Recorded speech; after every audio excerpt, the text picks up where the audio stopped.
Did it work? Yes. I also remember that my mouth can be used to kiss you. The moonlight is beautiful. Wouldn't it be a...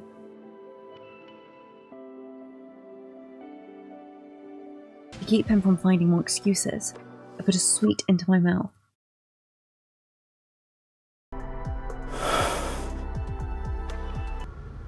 Stop. Oh god, I hate this. I love it, but I hate it, and I'm all over the place.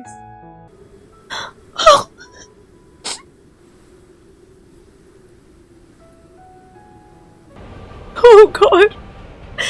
Everything came true. Everything came true.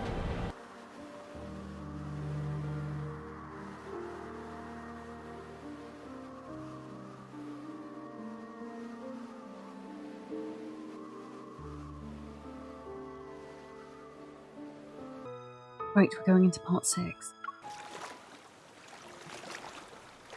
There's no moon tonight, and the stars scattered across the night sky are like glimmers of light on a dark river's surface. I sit by the riverside to recall the events that unfolded in the room. The toxins in the juice can temporarily numb his senses, so he won't be in too much pain. After removing the tumor and surrounding necrotic tissue, mix fine salt and honey. Apply the poultice here. This will help the wound heal. Then use sheep's milk to detoxify him and nourish his body. Zayne's voice was calm and quiet, his movements composed with his care. The child's pained expression gradually disappeared. He will survive. Like physician Zayne, still showing up. Zayne's actions feel unfamiliar to me. In the depths of my heart, there's always been a faint tremor. It's as if something is about to break through the soil and emerge from the earth. Clean his body every other day, but don't touch the wound. You can feed him more sheep's milk. What she just said, it was a similar kind of metaphor to what they used for absolute zeal, talking about their passions emerging, like sprouts breaking through soil. Then gives the ear to the grateful woman before walking towards me.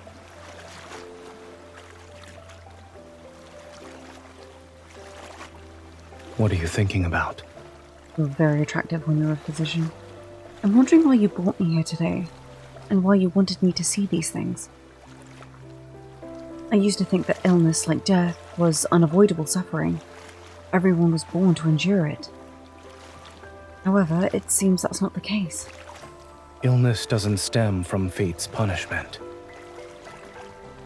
It comes from every grain of sand, every breeze, every drop of water, every morsel of food we consume. Everything in this world could potentially become a source of disease. So if you want to cure it, you must seek answers from this world.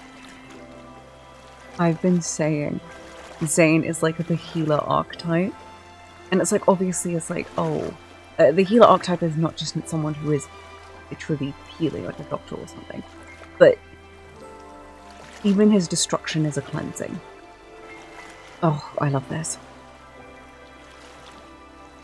I blink, unable to fully understand Zayne's words, but the trembling in my heart grows stronger. When you healed that child, you didn't use any divine power. That means healing can be accomplished by ordinary humans. Your people possess wisdom. They will do even better. He turns his palm over, and the angry spire materializes in his hand. Fed by his fingertips, a thin, slender golden thread is slowly drawn out from within it. Give me your hand. This is my gift to you.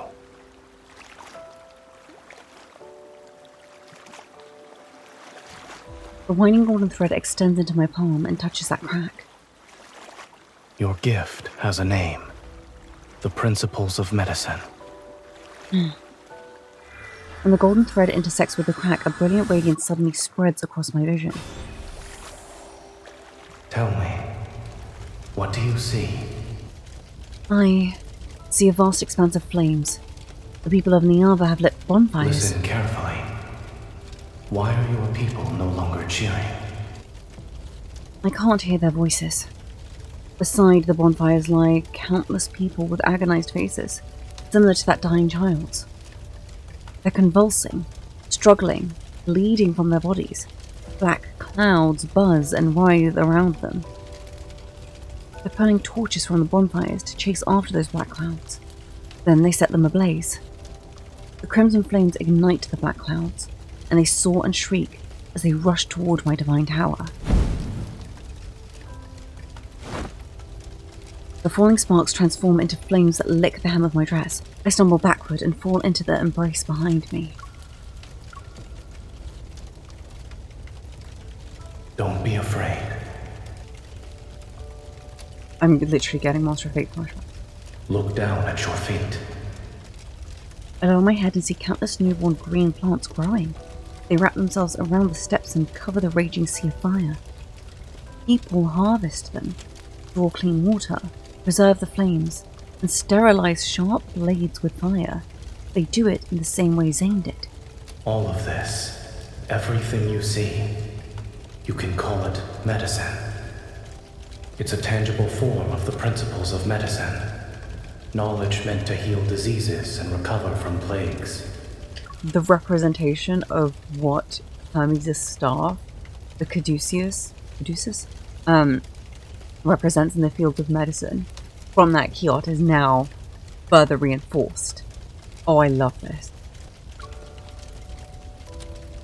From now on, your Niava will never again be driven to desperation by disease.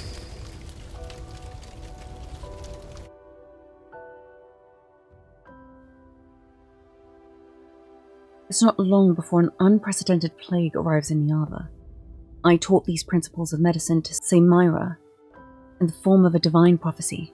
Soon the suffering people lit fires, killed insects and flies, gathered unfamiliar plants they had never before recognized, and consumed their extracts. They began to ask about how the blood in their bodies flows, why their hearts are able to beat, and how their bones support them. The looming shadow of disease gradually fades from Niava. After that, Zayne gives me more gifts.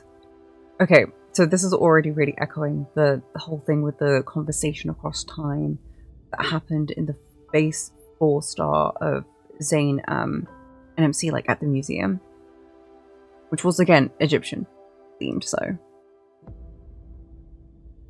iron casting, metallurgy, water management, land reclamation, calendars, mathematics.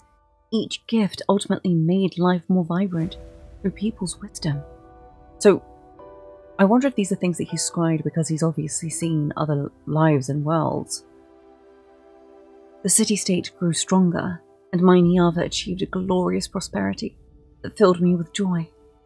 That crack on my palm had also faded considerably.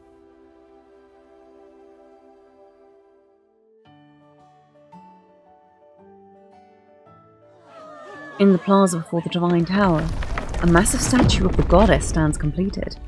The crowd bursts into enthusiastic cheers and cries of He admiration. crafted her body from precious lapis lazuli and traced her features in gold. Please convey our most devout love to the goddess of Niava. I have heard her response. She likes this gift. May her majestic radiance and glory be everlasting, and may she grant Niava eternal prosperity and splendor. Zayne and I stand amongst the elated crowd. We smile at each other. And may this statue, like your appearance, never be touched by the erosion of time. Zayne knows. Zayne seems to have already guessed my identity, yet she never says it outright. I pretend to not notice her assumptions. Zayne, no one can escape time's gaze. Then, I hope that in the days to come, your smile will remain just like it is today. I touch my cheek beneath the veil and subtly clear my throat to suppress my smile. So, the man who troubled the goddess gave her his heart? Why are you always thinking about matters of love as the ruler of a nation? Love brings happiness and fills people with longing and fascination. This song is new. I haven't heard this optimistic, beautiful tune before. That's what makes our goddess shine with joy. Under the bright, radiant sun, everyone is dancing and singing. Atama and Ingar flow endlessly, and the bountiful harvest will fill the spacious granaries. The city walls made of lapis lazuli and glazed stone become more magnificent, and the poet's melodious songs travel with ships to distant lands. I gaze toward the top of the divine tower. I know Zayne is also looking at Niava, at me. Ready to wave at him, I raise my arm. Huh? A sharp pain spreads from my palm and encompasses my entire body. An ominous premonition immediately wells up in my heart. I open my slightly trembling palm. That crack that had been troubling me turned into an open wound. Oh no.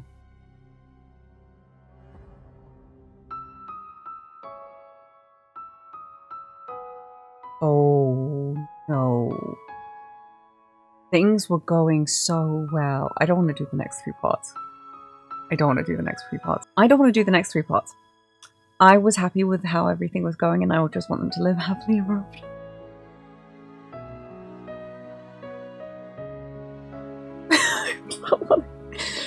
Okay, well, now we are actually going to go into the event that I have been avoiding. Like, I don't need to hear that. But I have not touched the event at all. As you can see, it says today's attempts 18. Not touched. Not remotely touched. So, let's go into it.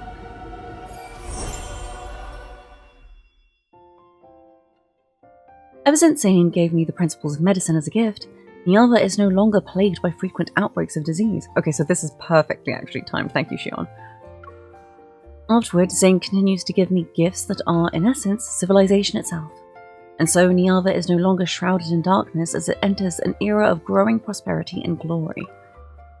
The tension that existed between Zayne and me, when we were always on edge, ready for conflict, has long since disappeared. We now completely trust each other. Yeah, but you're hiding something from him when it comes to that bird. Stars shine in the night sky, and moonlight gently bathes quiet streets. After pushing the last overly energetic sheep back into the pen, I look at the little sheep running around and frown. Locating these sheep in the valley outside the city wasn't difficult. The troublesome part is, by the time I finish shearing all their wool, the morrow will have arrived. I should have asked Zayne for his assistance.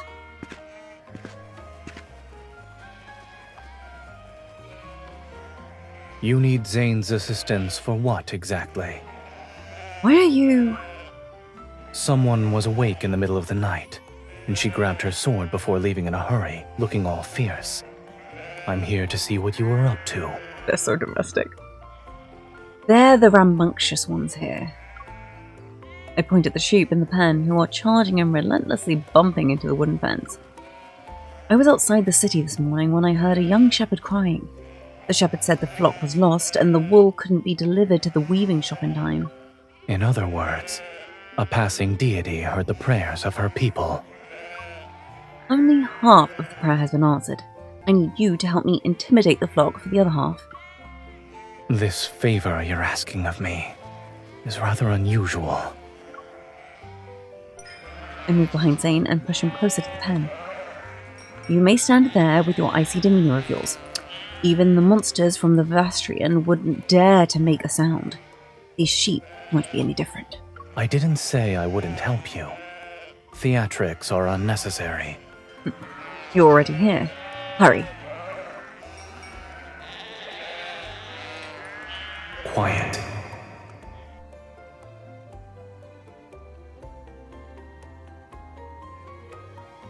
Oh, I missed... I was so distracted. I was so distracted by his aura. Perhaps the disobedient sheep are truly intimidated. They immediately huddle together in silence.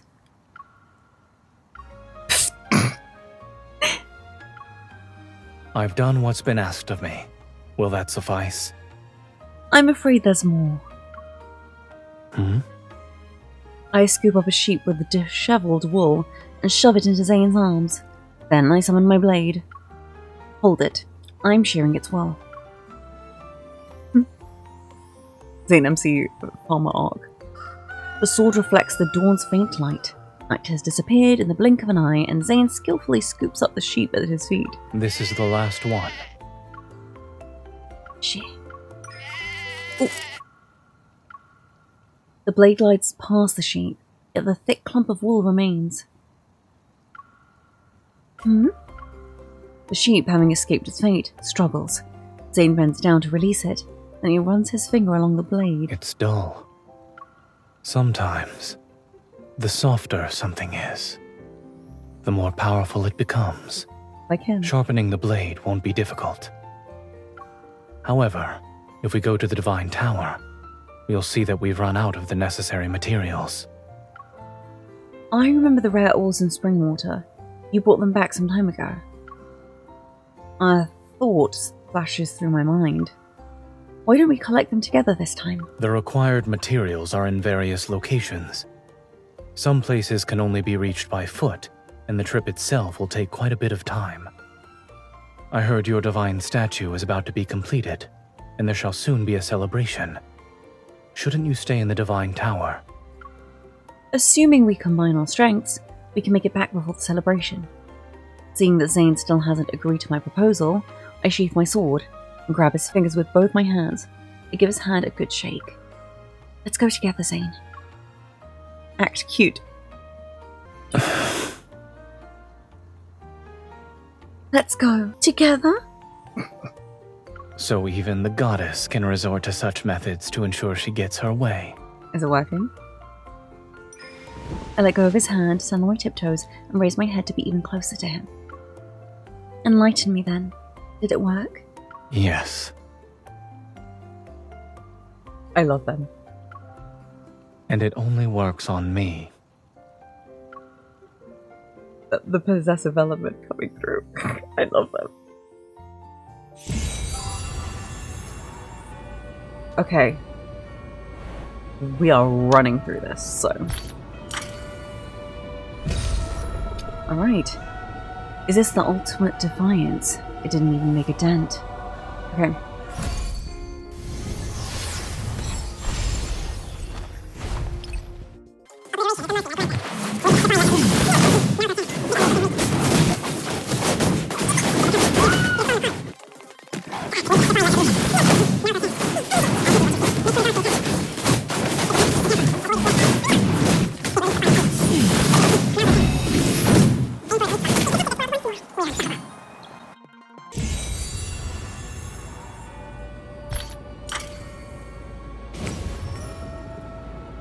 Why is your face red?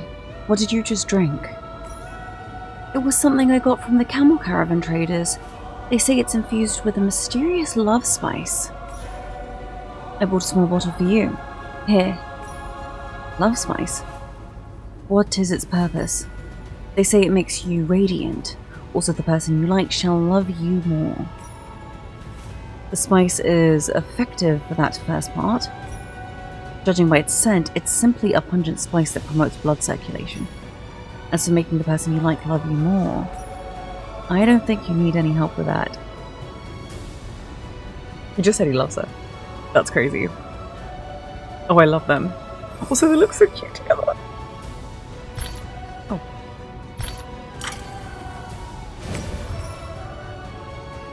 When I walked through here a long time ago, the salt marsh had yet to form. The water here is crystal clear now. It's like a mirror. Mirror, oh mirror, who's the most powerful deity in Niava? You. What an honest, clever mirror. Who's the most passionate deity in Niava? You. Who loves this deity the most? Lying is forbidden. Come here, stand next to me.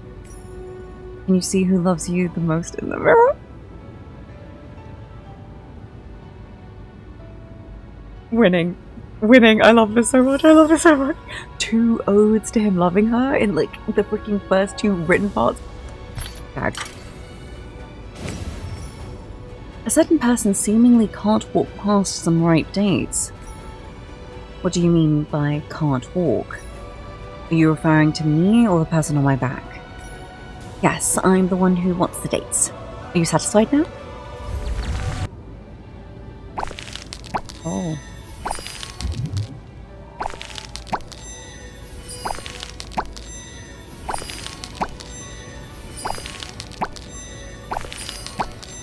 These ones are always super easy. Like, they could at least do something to make it harder.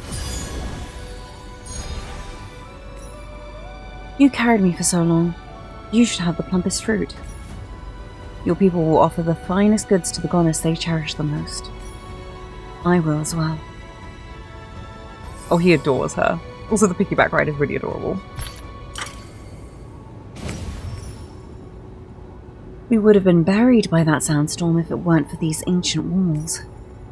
Perhaps we would have been discovered many years from now, just like these ruins. I hope we won't be crumbling apart by the time that happens. Come closer then. At least the future generations will be able to tell that we were together. Zayne, have you ever thought about what the world would be like without gods? There would be no deities who can create. Only the world that was created will remain. Creation may no longer be a privilege of the gods. Giving this power to humans might not be a bad choice.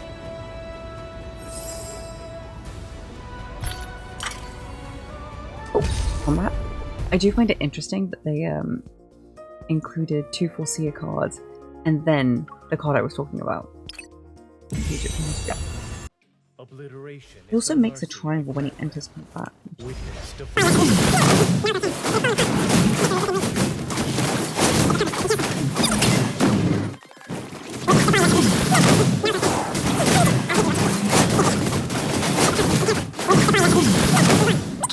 I love that he continues floating. I just love the wizard aspect.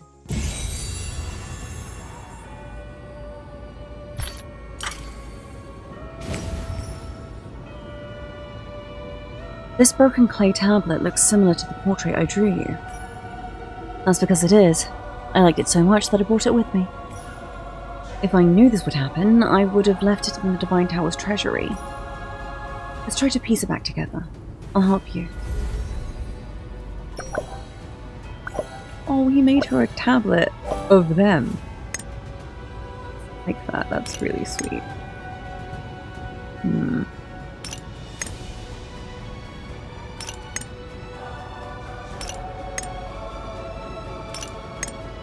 Oh, this art is already iconic.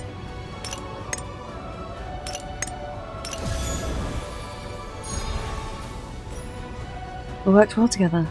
You don't need to be sad anymore. Then I have a new idea that involves the drawing on this clay tablet. Here's my reed pen. Are you going to draw me next to you? How did you know I was planning to do that? Since we're traveling as companions, there's no reason for you to be alone on this clay tablet.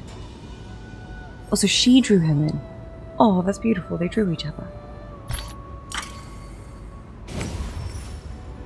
It's cold. Thank you for sharing half of your camel cloak with me. Oh, this is very sweet. Why don't you tell me a tale in return? That isn't my forte. The storytellers in Niava all start with once upon a time, there was a tower. She has a divine tower, and there's Forcia's tower. Understood. Once upon a time, there was a tower. Inside the tower was a young woman who travelled all over the world. In fact, she visited many worlds. And then? And then she was injured. A singer who owned a 16-string instrument saved her. They spent their days and nights together and gradually developed feelings for each other. 16-string instrument. How many strings does a Gucci have? I feel like it only has less than that. I don't know. Will she stay in that world for him? Their story isn't finished yet. I don't know.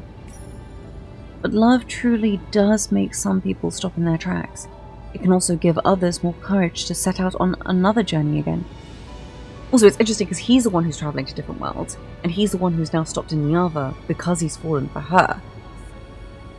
Then again, she is the one who's running around experiencing different lives, so...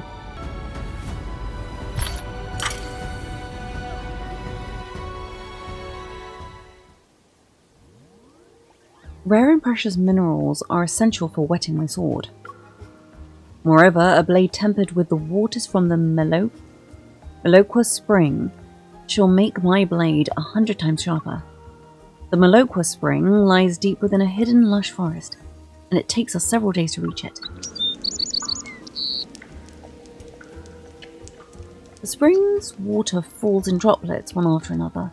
Will our container ever be filled? Taking the clay jar from Zayne's hand, I position it as close as possible to a small opening in the spring's stone wall. If I'm not mistaken, we need to sing to awaken the spring water spirit. Don't ask me to sing, Zayne. Spring water spirit? I look at him skeptically. Spirits exist in all things. For places rarely touched by humans, spiritual beings may emerge over time. So the spring's name doesn't mean it produces nature's music. Rather, we need to trade a song for water. Indeed! You must move me with the most sincere singing to obtain Meloqua's waters. I love how fantastical and mythological and fun and just everything this is. Like, everything about the story sparks so much joy in me. Like, it feels like I'm reading a book about gods, and I just love it. A voice suddenly erupts from the spring. This must be the spring water spirit. But it's been eons since I heard the voice I yearn for. Also, that voice sounds like the boy. I look at Zayne, but he gestures for me to go ahead. What am I singing? La la la la la la. I don't know. I don't know what to sing. Happy birthday to you. I don't know. La la la la la la la la. I don't. Zayne, I don't sing. What do you think? I gave it my all. I didn't actually give it my all. Also, the like weirdness with the audio was ruining things. I'm totally editing over that with like me singing. The spring water spirit clicks its tongue. It was pleasant, yes, but I still miss that time from long, long ago. The voice was deep, yet full of spirit. The song I just heard lacked that feeling. I can't go that deep. Deep yet full of spirit? Nudge him. Zayne! The most this guy has sung is Happy Birthday, okay? I already know what you're going to say. But he doesn't sing, so I decided to use the same trick that worked a few days ago. Act cute. Zayne! Stop that. I'll sing. I love them together so bad. La la la la la la la la la la la la la.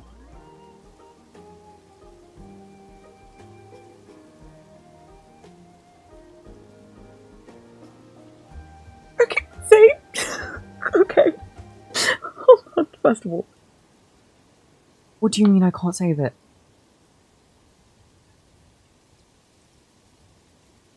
Why would you do that? Why would you? I feel like I know that tune. Dun, dun, dun, dun, dun.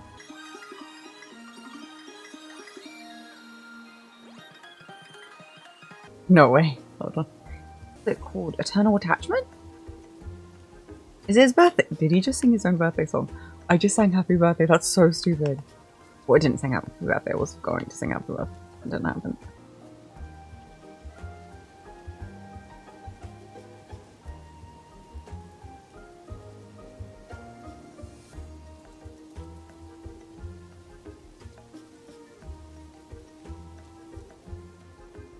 Hold on.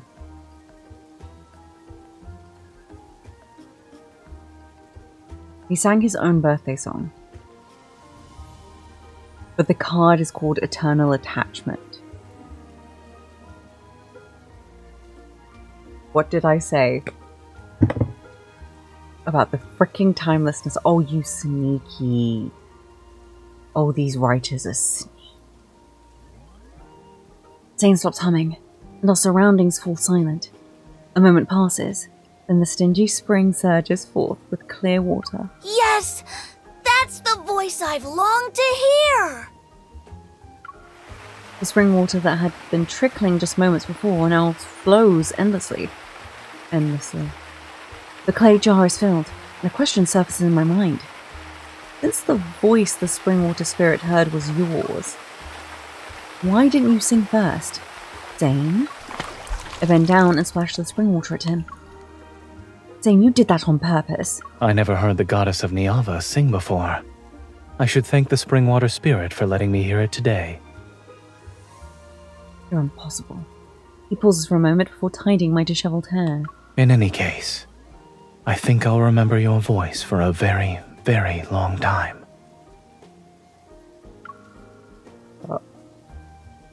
I didn't even sing properly.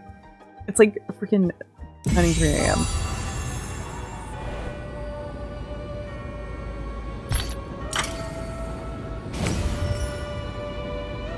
The protective charms at the store look rather crude, and they seem different from the ones in Niava. Are you certain? I bought one from the Divine Tower. We can compare them. A comparing game. They're not giving me a moment, like they're telling me. I don't want to be told. Let me figure it out. You have a good eye. However, whether the charms are real or not doesn't matter that much. Yes, as long as the blessing on it is genuine, that's more than enough. Anyone who wants a protective charm must be seeking divine protection. In that case, I'll bless it with you.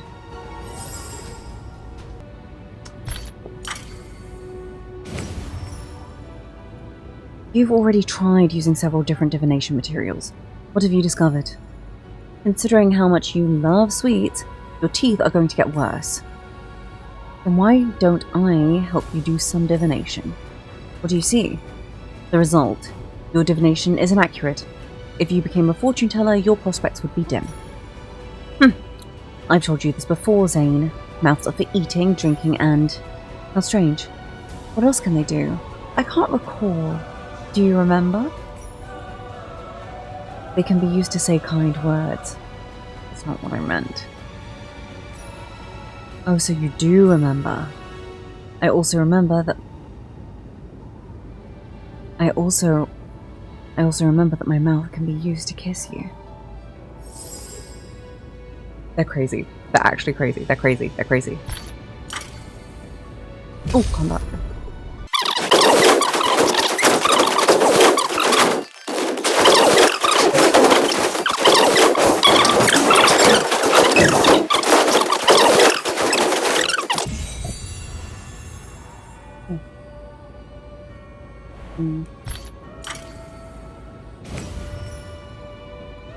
You've examined so many ores in this valley. What did you find?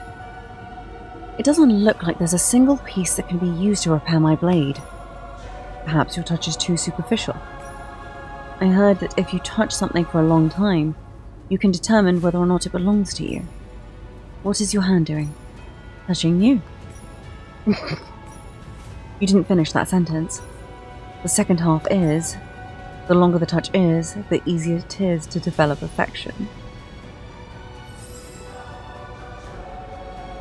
I really love how this is like, it's like Master of Fate, but I've said it before, it's like Master of Fate without the propriety, but it's also like, no, they were together, and it was like master-student, and they didn't like give in to anything, as opposed to this dynamic, they very much gave in to things, and they've known each other for years as well. So, but it's completely different direction. I don't know, I just love aspects of the mirroring.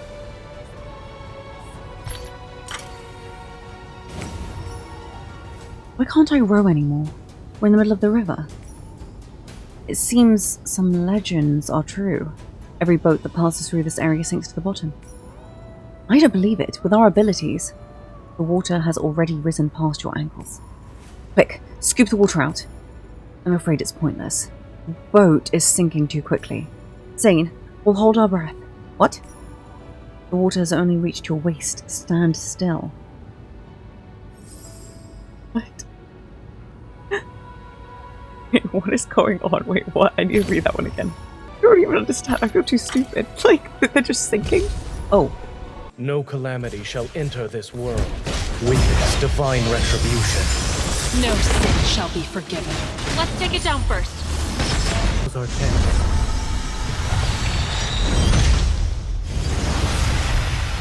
Obliteration ordained by fate. Cannot be defied. Heed the decree of two gods. And witness those worlds' ends. My turn. Keep your distance, or else We've protected this world once She's more. so cool. we're Her unstoppable. moveset animation.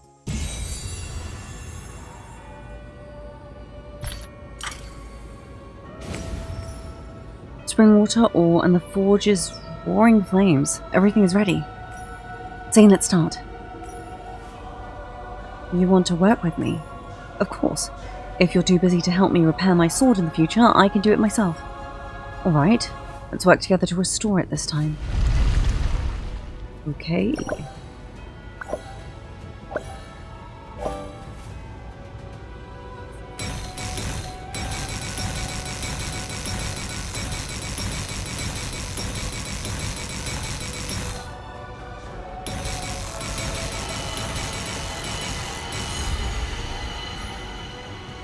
It didn't look difficult, and it actually wasn't hard. It's sharp once more. Will you still be using it to shear wool next time? I'll use it to peel fruit. You can tell me in advance which one you'd like. Thank you. If you need help with peeling fruit, you can call for Zayne in advance.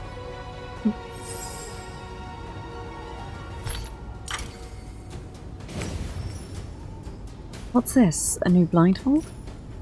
It's a thank you gift for helping me sharpen my sword. I'm thinking about what pattern to embroider on it. Anything will do. Anything? Then I'll embroider your name. It's practical and convenient. If you lose it, people will know what name... That's so stupid. People will know what name to call. I won't lose it. And you're the only one who addresses me by my name. Oh, that gives Forcia flashbacks. Okay.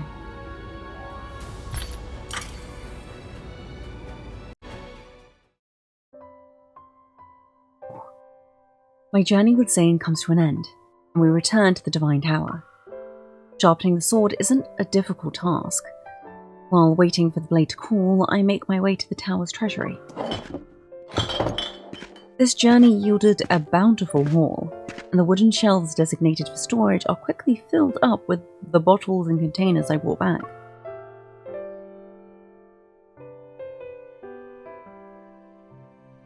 Once your sword is sharpened, the first thing you usually do is inspect it. Why are you hiding in here now? I'm organizing the treasures we brought back. Zayne's gaze follows my hand as I gesture to the dazzling array of items on the shelves. Why are the date pits here? We could plant them in the garden on the top floor. When they bear fruit, we can make our own pickled dates. Remembering those cloyingly sweet dates that could slay a god, I wave my hands frantically. Planting them is fine, but you can enjoy all the pickled dates, my lord. He picks up an intricately patterned small bottle from the shelf. A rich fragrance emanates from within it. You even brought back the love spice the merchant gave you. I thought we no longer needed these sorts of objects. Oh, well, perhaps there will be a day when our feelings fade and we go our Would you allow that to happen? Of course not. The meaning of the spice is purely symbolic. Using Zayne's hand, I put the spice back on the shelf. Then I poke his chest. Zayne, our journey together. Don't tell me it lacked beautiful memories that are worth keeping. After thinking for a moment, I add more to my statement. Especially since they involve you and me. Follow me.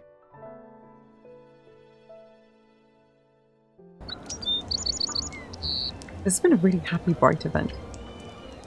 Zayne doesn't lead me outside.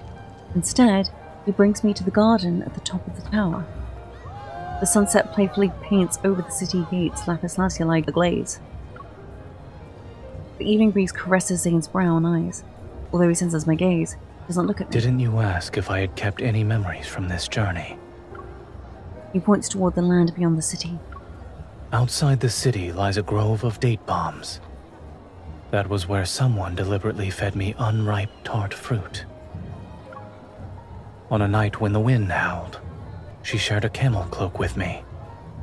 The weaving was somewhat coarse, yet it turned out to be exceptionally warm. In a remote village's marketplace, she was willing to bestow her greatest blessings upon the fake talismans in the villagers' hands.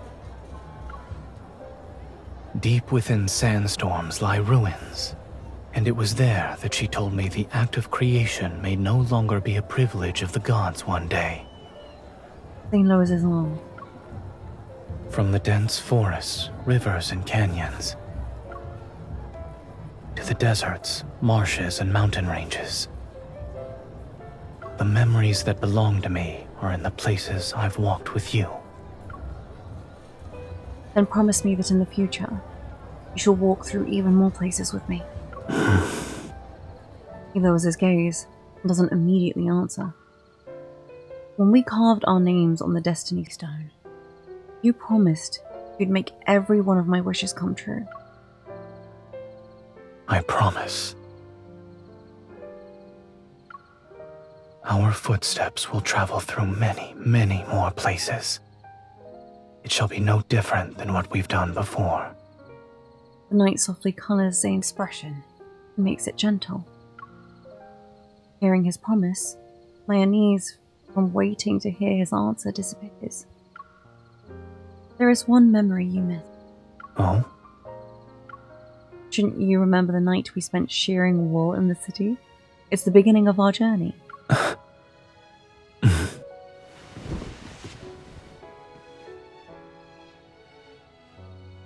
Houses throughout Niava light their candles. Each speck of light is like scattered starlight, floating on Atama and Ingar. As I'm pulled into Zayne's embrace, a poet's familiar chanting drifts in the distance.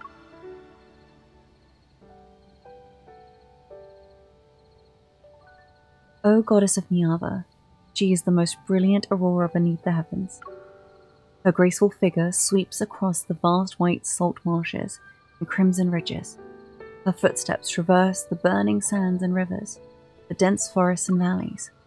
Her sharp blade severs the umbral claws. Her divine prophecies save the land shrouded in black clouds. Music keeps us company, and we sing from sunrise to moonset. We pray that she shall protect Nia. We offer milk and honey. We present wheat and salt. May she protect Niava for all of eternity.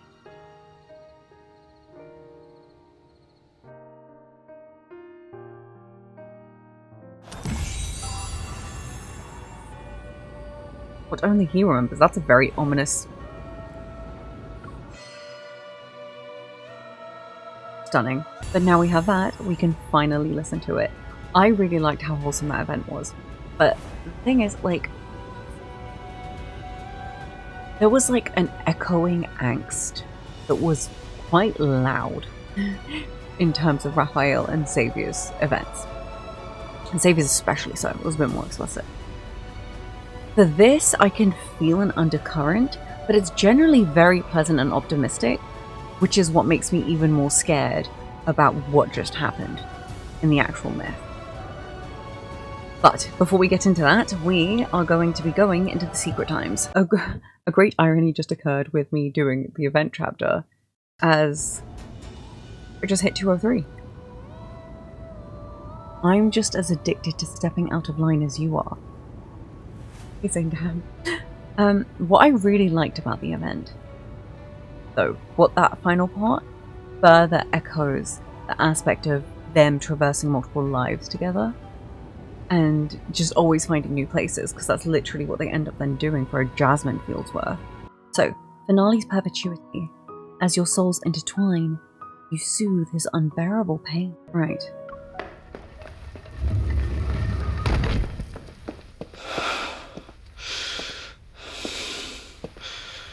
It's an adverse reaction.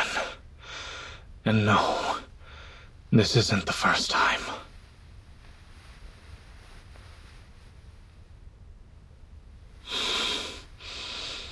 It'll pass soon.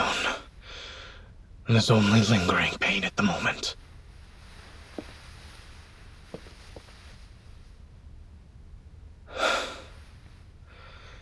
If you want to help, then you can play the lyre.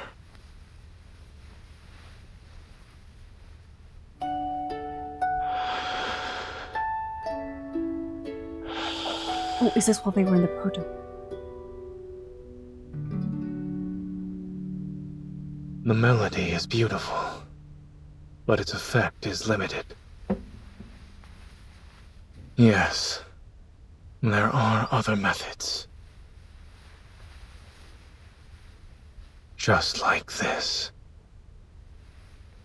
Let me inside your mind.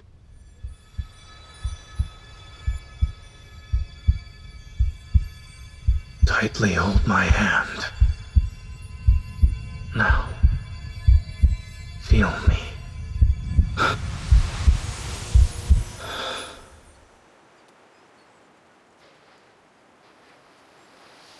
Do you sense it? You'll see a boundless ocean of sand. Correct. Just like this. You're doing well. As for your body, you can press up against me. Your consciousness is unstable. Be careful. There might be an adverse reaction. Clear your mind. Calm your scattered thoughts.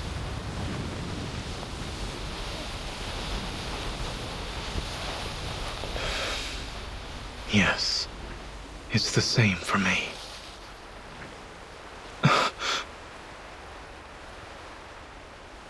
Right here. What are the thoughts you don't want me to see? It's too late to think about hiding them now. This is way... I would be too scared to show So them. you do understand.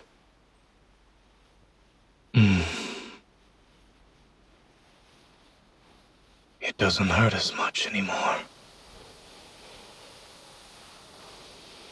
Share my thoughts. I see this method is effective for you as well.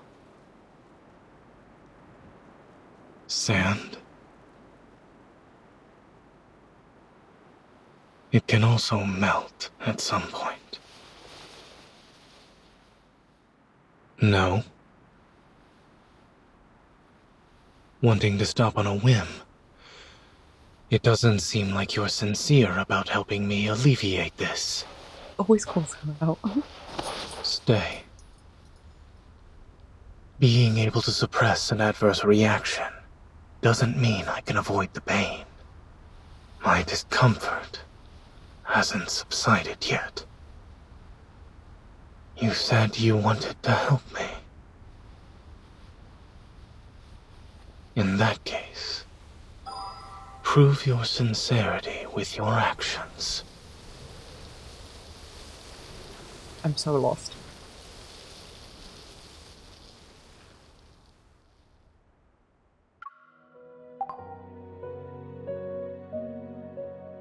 Why was he in pain? What happened in part 4? Oh my god. This feels like a world away.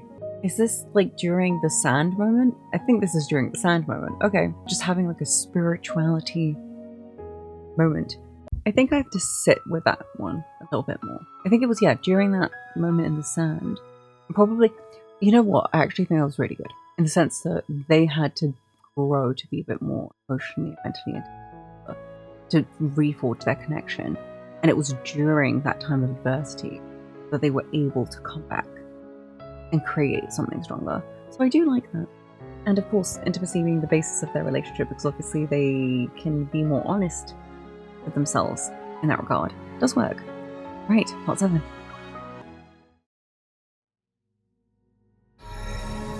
While cheers surged like a tide in the plaza, the angry spire deep within the Divine Tower emanates several streaks of light.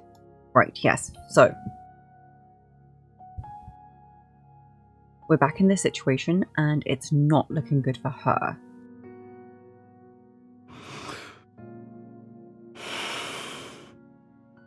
Zayne holds a fractured protocol. The monster that had been entrenched at Otama dropped it.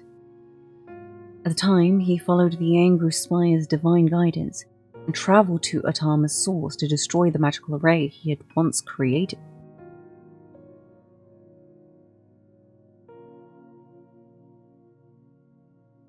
Of course. At the time, he followed the Angry Spire's divine guidance and traveled to Atama's source to destroy the magical array he had once created there. Unexpectedly, the array originally meant to separate two realms had transformed into a massive monster after accumulating energy for countless years. If I don't destroy the remaining magical arrays, she and Niava will face an even greater disaster. So he unknowingly created. But that would be the herald of an even swifter farewell.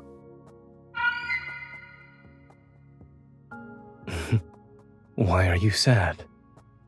Before everything was created, the ending had already been written.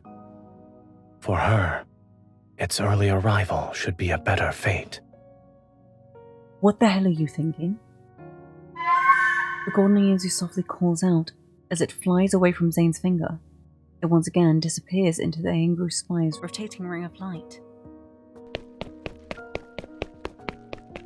Zayne, what the hell? A part of me is like, this sacrificial bullshit. It's he has to do a job, and everything's fated to go to shit anyway. Then what about her? Can she live outside of Niava? She's got it, she's not just a person, so... I hurry back to the Divine Tower as the stinging pain in my palm announces a cruel fact. The gifts that Zayne gave to me, which were actually facets of a civilization, not changed Niava's path towards destruction, but... Besides, didn't you say that you wouldn't let Niava be destroyed? And I assume that the end you see isn't necessarily set in stone. I'll have to be more careful with my words when you're around. Zayne wouldn't make empty promises. He gave those gifts to me because he has a plan. Zayne, what do you intend to do? My intuition tells me Zayne won't say anything. So where will I find the answer to this mystery? The golden Yenzu call passes overhead.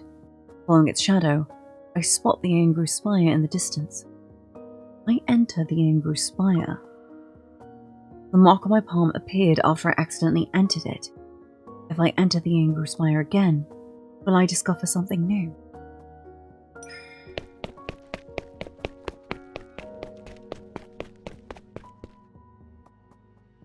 We're going to find out more than we want to know, and it's going to turn out terribly. I fail to enter the Angry Spire.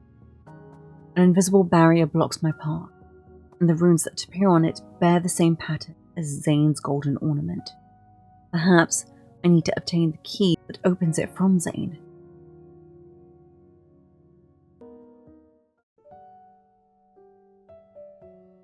Following evening. What are you doing? I wrap my arms around Zayne's shoulders and see him holding a reed pen. He's drawing on a wet clay tablet. The outline looks somewhat familiar. It reminds me of the new statue the humans carved for me. I'm drawing you. He looks at my eyes and eyebrows before carving 2 more lines. The statue is grand and beautiful, but the face is too rigid. It's lacking a certain charm. His gaze flits between my face and the clay tablet. Now I can say it's 70 to 80% accurate. It does look like me. Niava's denizens have never seen your real face, but someone ought to remember your appearance. However, what they should recall with even greater clarity is everything you've done for them. My appearance isn't important. Humans remembering what that statue looks like is enough. Zayne smiles faintly, carefully sets the clay tablet aside. So this will only belong to me. You're unskilled. You're a god who controls the fabric of obliteration, yet you're unskilled when it comes to creation. Is that so? I believe it's drawn well. The features are very accurate, and it captures your essence too. Look at him taking pride in his... Zayne slowly traces my forehead. Then his finger trails down to my lip. Here, here, and here. They're drawn with great precision. How? I make a move to bite that mischievous finger, but Zayne gently holds my chin in place. No matter. I've already completed my most important creation. It's all right if other things are left wanting. What is your most important creation? It's a secret. I look at his chest where one pendant stands out conspicuously amongst the golden ornaments. It's the same as the runic pattern on the barrier of the Angry Spire. If I get it, I'll be able to enter. Wait, hold on. So a pendant on his chest. Is it like the enswirling thing? I feel slightly guilty, but I must know what Zayne plans to do. Otherwise, I'm afraid there will be consequences I can Never undo in the future. Zayne, there's a full moon tonight. Should we go outside to look at it? All right. You two need to learn to communicate. This is the theme of the game. The moonlight is hazy, far away. The sounds of singing and dancing from the city can still be heard. They quickly fade into the night wind and soft chirping of insects. On the terrace of the Divine Tower, I arrange the food I bought from the market on a table and sit down next to Zayne on the rattan bed. Try some. I requested these honeyed sweets to be made according to your Preferences. feed him. Cinnamon, pine nuts, and cashews. Although it's delicious, it's a little bland. Cinnamon? That's impossible. I watched them make these myself. They added this much honey. It's very bland. I watch Zayne skeptically as he eats two more pieces with the same unfazed expression. I think for a moment before tentatively leaning in to give him a kiss.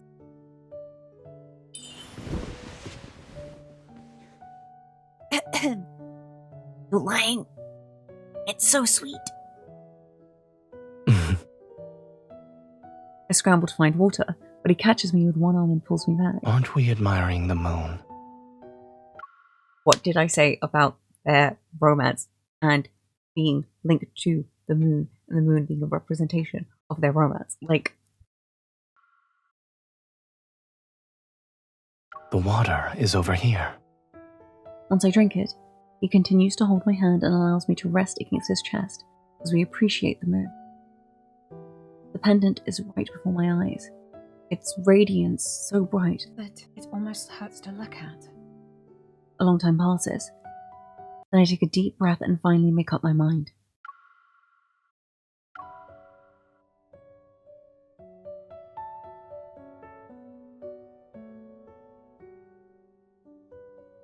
This is awful.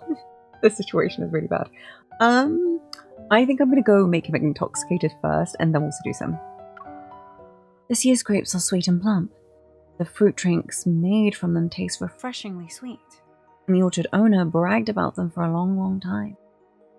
The wine I bought is sufficiently sweet, but I'm concerned it won't be enough to intoxicate Zayne. I'll trick him into drinking a few more glasses. The brilliantly coloured wine is poured into the glass. I sit on Zayne's lap and press the rim against his lip. I'll feed you. Do you want to try it? This is wine. How is that even possible? The orchard owner said it's juice. That's not right. He's even a lightweight now. How did one glass make him already drunk?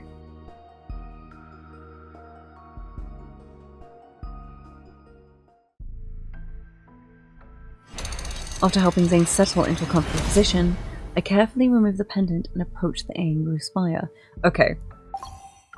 He just knocked out. That's just so funny. He's just like such a lightweight. Oh, my poor baby. I don't like this. I don't like it. It makes me really sad. Just how intimate this entire myth is just so gratifying because it's literally, it just works so perfectly for their relationship, especially in this dynamic. I just love it. They're basically married. They're in a holy, godly marriage situation. It's just perfect. And there's just so much attraction between the two of them, but it is really sad how it's being used. Right, seduce him. Zayne. Hmm?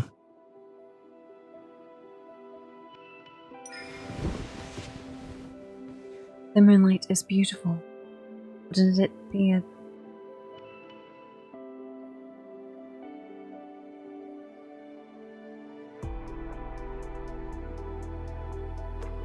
Not this freaking track, okay.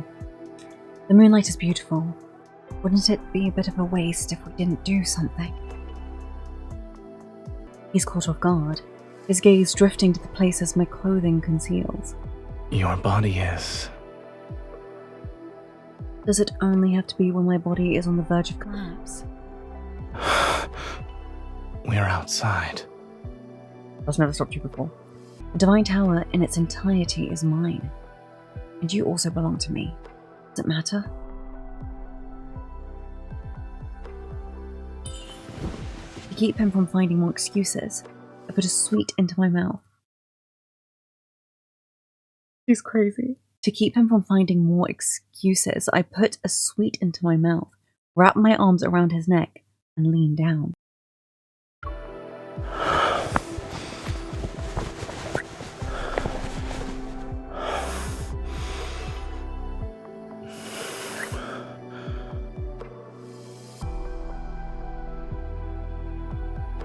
Oh! The sweet easily stirs up feelings of pleasure, but when savoured more carefully, it becomes far more intoxicating. In the narrow space between our mingled breaths, Zayne slightly turns his head away to avoid my eager pursuit. The kiss that misses its mark lands on the corner of his lips. It draws out deeper, lingering breath. Is this a gift for me, or a new punishment?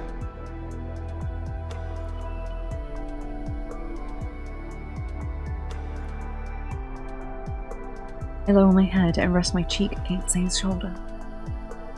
My lips touch the spot where his heartbeat pulsates against his neck.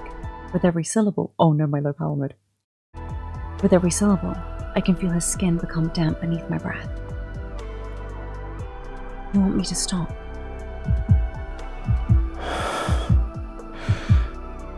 I should not, but my heart doesn't want to.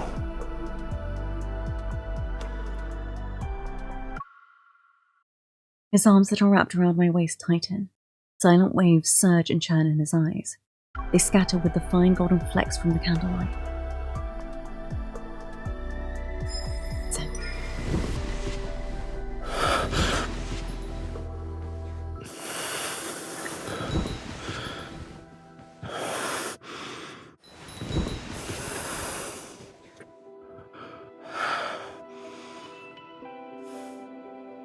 My name held between his teeth, melts faster than the sweets.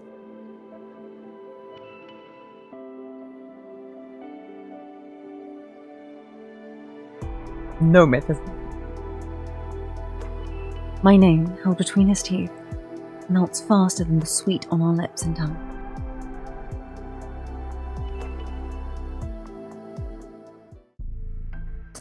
Alright, back to depression. After helping Zayne settle into a comfortable position, I carefully remove the pendant and approach the angry spire. It operates silently. I look up at it, but I hesitate because I realize I'm about to see a truth. Perhaps I'm overthinking this. I shouldn't have deceived Zayne. Oh, this could go badly in so many ways. Him lying to her, her lying to him. Him planning to sacrifice himself again. No. I must know Zayne's true purpose. Even if the consequences are terrible, I'm willing to bear them.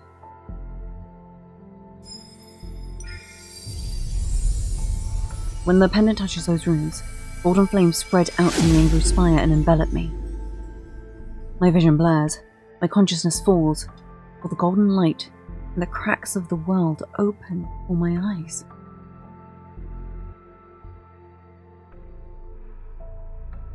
Golden Aenzus carrying threads in their beaks fly past me. Wait, pause. Were the birds this entire time golden Aenzus? Well, F the sparrow thing, I guess. Okay. Each flap of their wings shakes off golden dust. Those particles gather at my feet and spread out into countless endless rivers in the blink of an eye. Everything appears to be the same as last time, yet there are subtle differences. If the Angru Spire contains all the worlds in the universe, then each river leads to a different world.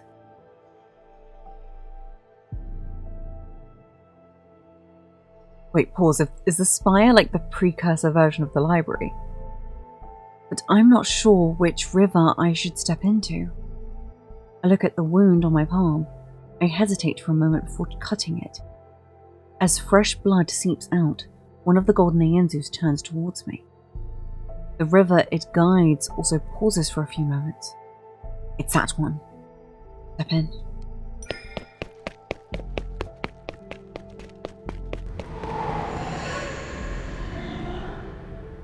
Howling winds carry an aura heavier than death itself. It pierces my body while hollow reverberations echo endlessly through the boundless darkness.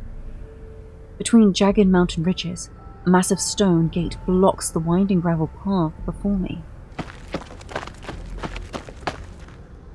A figure clad in grey robes materializes before me.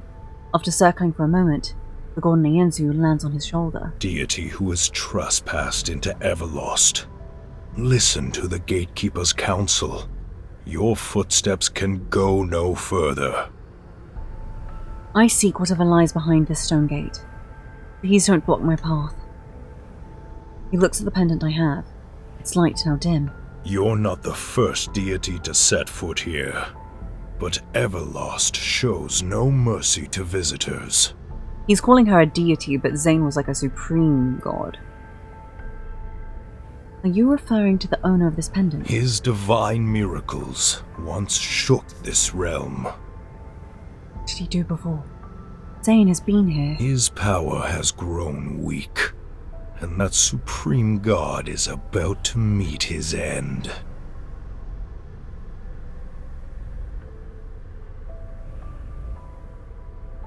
Okay, so it wasn't like a... Pause. So it wasn't a moment in the future. No, he did that in the past. Why would he? And able to tell if my... Wait, pause. Was it when they first got together? He's cared about her this whole time. Unable to tell if my thoughts were frozen from shock or from the cold. I hear my own stiff voice. What brought that god here? What brought that god here? Beyond the seven gates, a stone was nestled in the Netherworld's bosom. The Creatio Stone. It could create life and resurrect the dead. It rested in an eternal slumber until that god took it. Zayne took the Creator Protocol. Creating life, resurrecting the dead. What did he do with the Creatio Stone? As soon as the question leaves my lips, a truth vaguely reveals itself in my heart. Only a divine soul of a certain weight can resonate with it. Goddess, who bears the aura of the Creatio Stone. Have you already forgotten the eternal realm's bone-chilling cold and darkness? That is where the dead slumber. When those words fall, my heart stops for a moment. The cold that sweeps across eons drags my soul back to blurry yet vivid blood.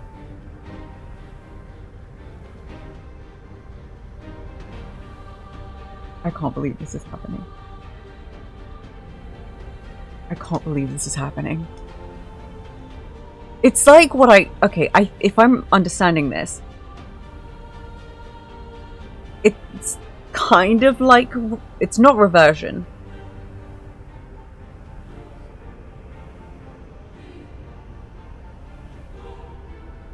It's revision.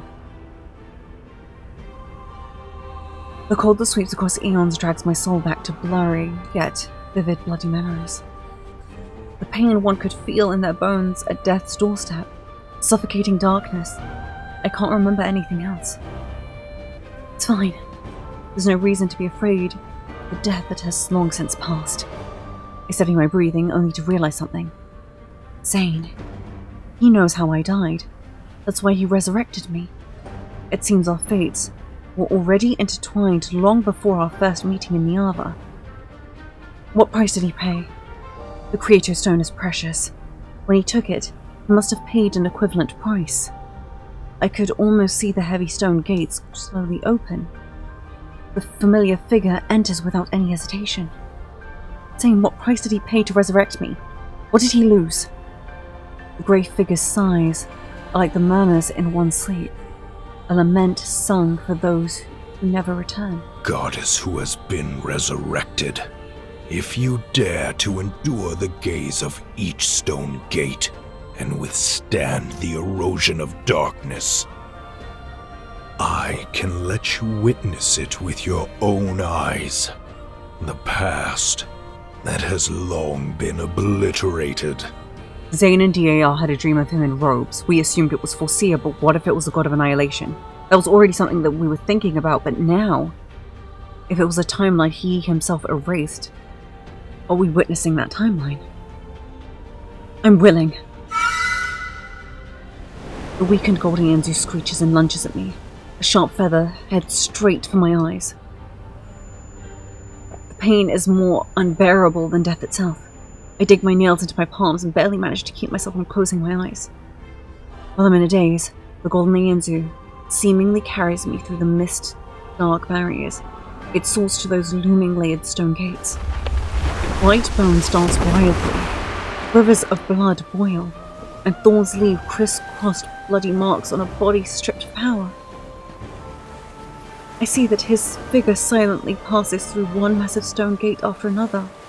Only a single golden Yanzu is by his side.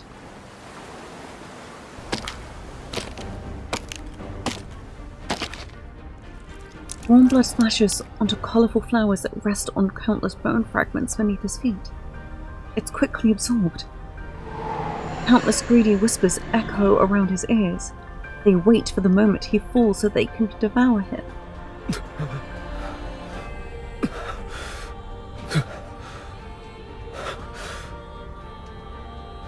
Zayne!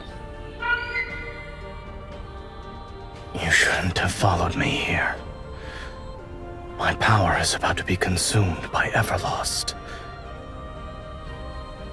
Leave, before you're also devoured.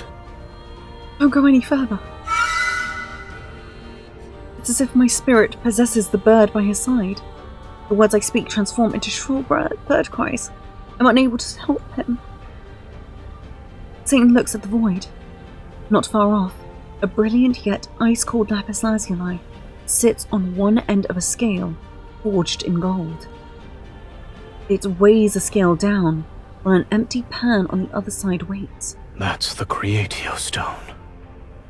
He steps forward, his slightly trembling fingers reverently caressing it. Once again, eerie whispers arise. The voices don't belong to a single soul, yet they're seemingly an echo of every spirit between heaven and earth. The Creatio Stone is extraordinarily heavy. Look, that god no longer has any bargaining chips left. His glory and authority have been stripped away by the Seven Gates, and his divine power was spilled along the path he took to get here. Give up! Give up already! Let us consume the remains of your flesh and blood!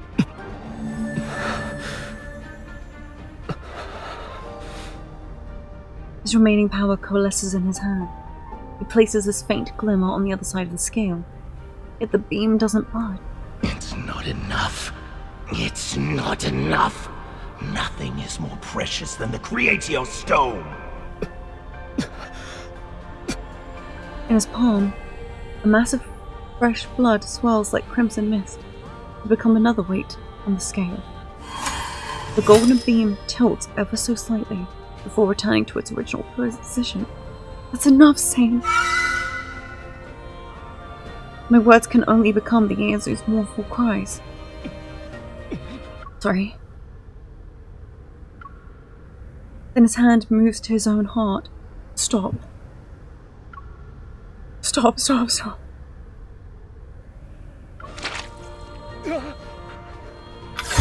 Radiant light illuminates the vast netherworld. When the heaviest object from his body falls upon the pan, the balance tilts.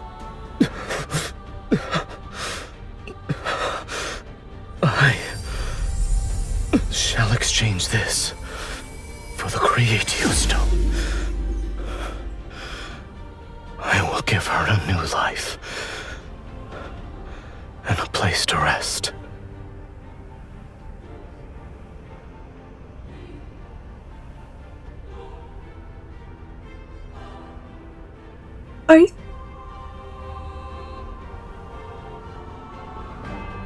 When I said that I thought he would give up his divinity and fracture himself, I didn't think like this.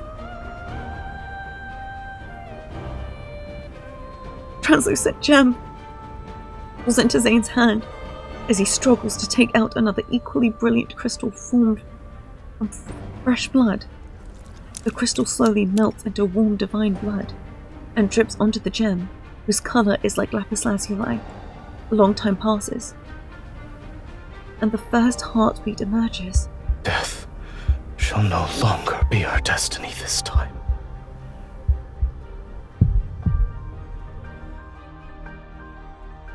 That's why she resonates with Creatio.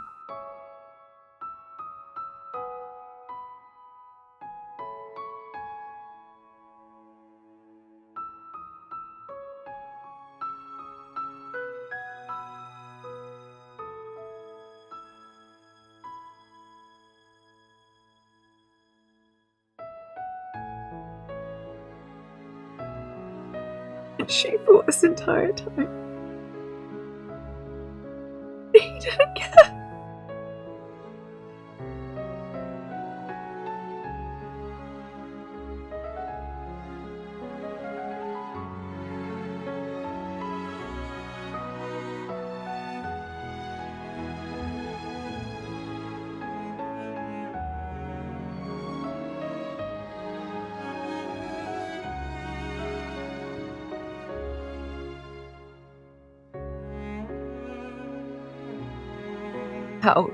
How was this not the big ending revelation?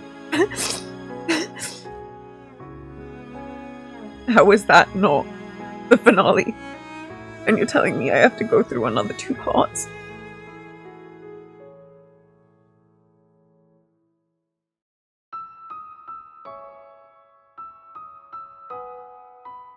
I got what I wanted, but not how I wanted it. I got it and it hurts in the best way, but it hurts so bad. Oh god, I hate this. I love it, but I hate it, and I'm all over the place. Okay. I'm really trying to keep it together right now.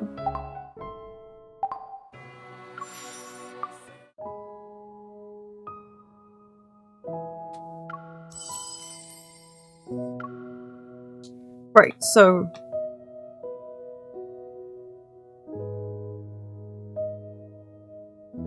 apparently this would be it's good to listen to this after, because I think this happens during the 7th part.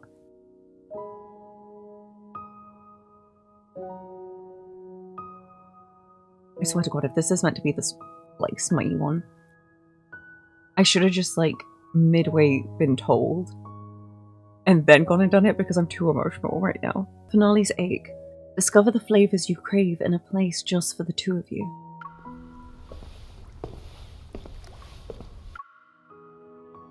It is. God damn it. I really should have I should have listened to this during that specific section. I should have just gone and listened to this. This was not the time. I'm too emotional. You're making a fruit drink. Grapes, dates, chufa. They look sweet.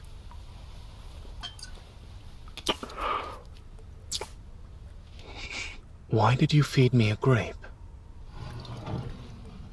You made this drink for me? It's sweet. Let's make some more. That way, you can also try it. A god can't do these things? Why not? Come here. Join me. You can use more force. A gentle touch barely scratches the surface. It should be like this. Apply the perfect amount of pressure in the right place. Okay, so Do you feel it?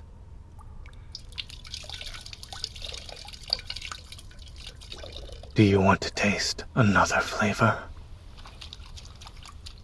If you want a richer sweetness, then we can add more date juice. Try this. This sounds like a very healthy. Open your mouth.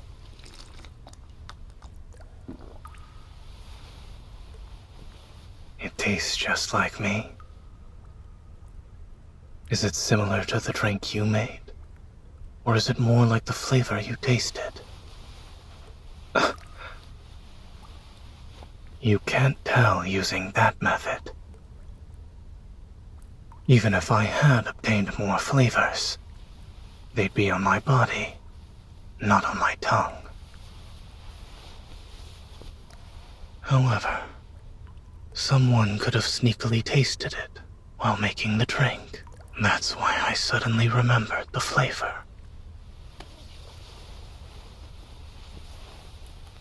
It's not just the corner of my mouth.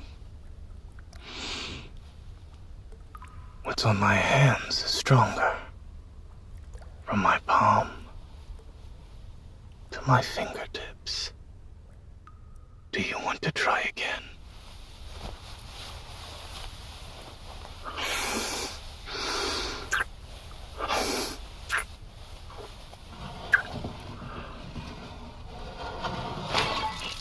Don't bother. Me? I'm the same way. When I find a flavor I like, I concentrate on savoring it. In this world, sweetness comes in a variety of forms, but my favorite is right in front of me.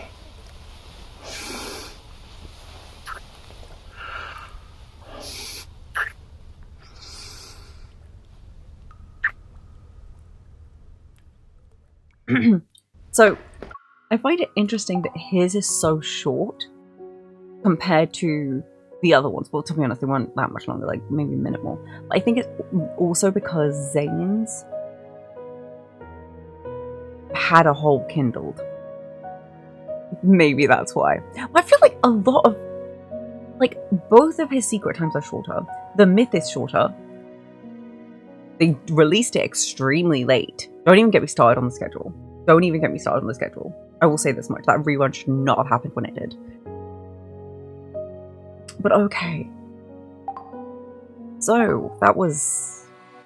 Again, it's hard to immerse myself in that moment when I just had the revelation I had.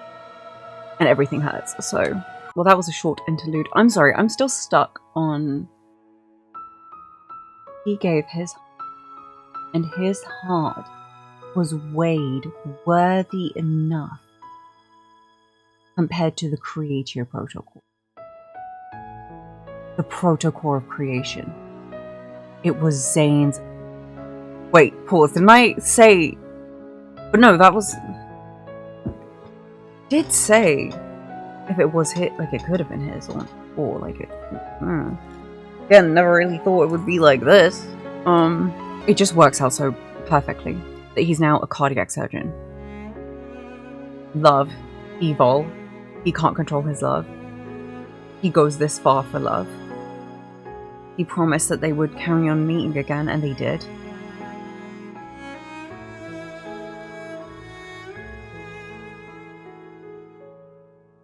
His heart was deemed worthy. That's so And he sacrificed being a supreme deity, a universal pantheon-level deity. Does he even know that she's the cosmos? And that she'll always come back in something? He just fell for her. And we don't know what it first looked like. Really. Part 8. I feel like I spent a lifetime in the Angry spot. But when I returned to the Divine Tower, the moon hasn't even moved westward.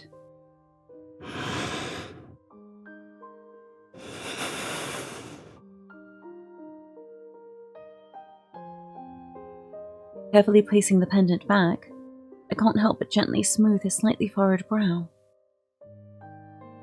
He gave everything he could give to secure a future where I could survive, to construct a world where I could find shelter.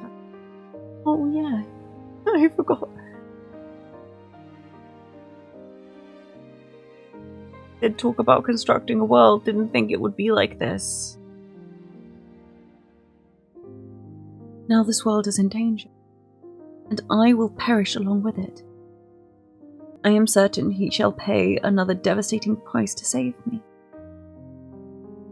I used to be sad before. It seemed like you didn't care about me, and wanted to do everything that could make me angry.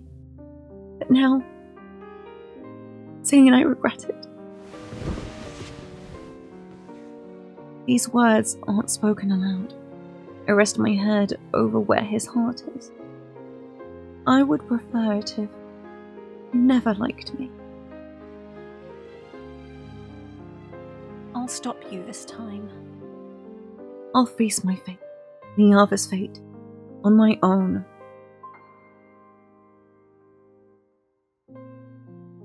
However, the Angry Spire didn't exactly tell me what Zayne plans to do. I racked my brain for many days, and secretly made preparations to the best of my ability.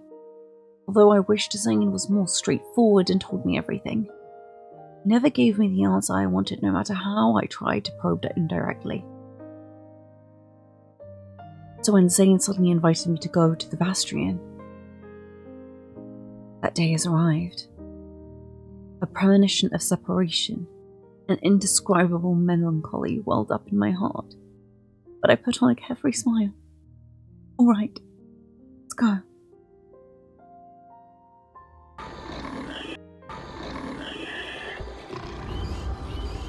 Vastrian.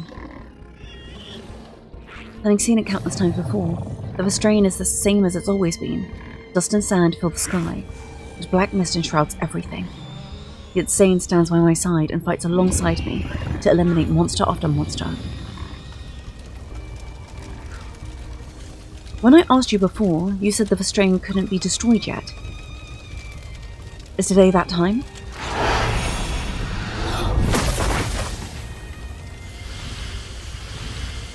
The monster is destroyed because of Zayne's attack, and he turns to hand me a strangely shaped crystal. When you fought the monsters here before, they'd always come back, yes? Correct, but they're dissipating now. It's because their protocores have exhausted the last of their energy. I take the crystal from Zayne's hand. He said that protocores are these monsters' hearts. Even though it looks as brilliant as a gemstone, it brings disaster. It isn't merely a harbinger of catastrophe. Its true potential lies beyond that. But for now, Niava in its current state cannot utilize its true purpose.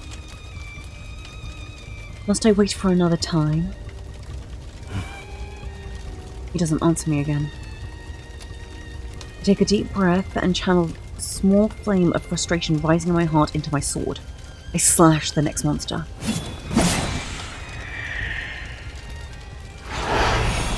The time spent in these fierce battles is fleeting yet extraordinarily long.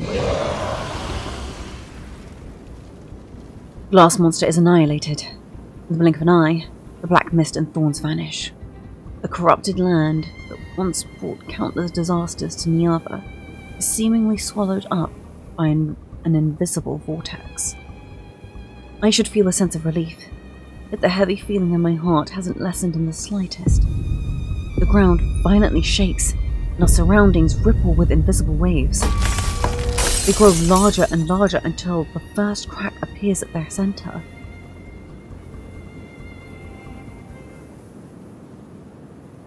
What is this? The Vestrayan has vanished. Perhaps this fissure can be considered a wound left after removing a malignant growth. He stops before it and turns to look at me.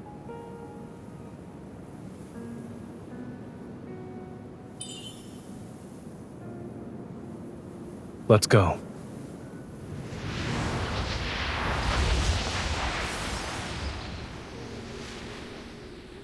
The evening breeze stirs up a gentle, harmonious rustle amongst the trees. A stream flows past the undulating rocks and stone. This is the valley where we first met. Oh wait, this image also of this valley is the same one that she met Master of Fate in. But it was eroded by the Vestrayan centuries ago. It became a desert with yellow sand. Is this a dream? No.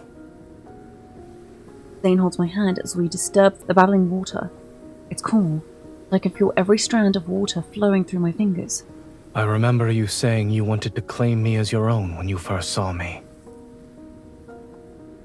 And you planned to take me back to the Divine Tower. You drew your bow and nocked an arrow, and the projectile penetrated the mountain. I had never seen someone so powerful and handsome before. Of course I couldn't let you escape. Looking back now, that day was a first meeting for me, but for Zayne, it was a reunion he waited a long time for. When you saw me back then, what were you thinking? I thought I was very fortunate.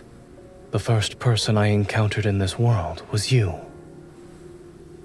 Was seeing a beautiful goddess fall from the sky an unforgettable experience? That beautiful goddess was preoccupied with gawking at me. She then proceeded to slip on a stone and fall. Indeed, it was truly unforgettable. She sounds like me. As if we were going for an ordinary stroll, he leads me through grove after grove of trees' shadows. They sway with starlight. We are in the depths of the Vestrayan. If we go through here, where will we find ourselves? Do you want to know? I don't. I stop in my tracks and tightly grip his hand. If we reach the end of this world, he might leave me. I want to stay here. I don't want to go anywhere.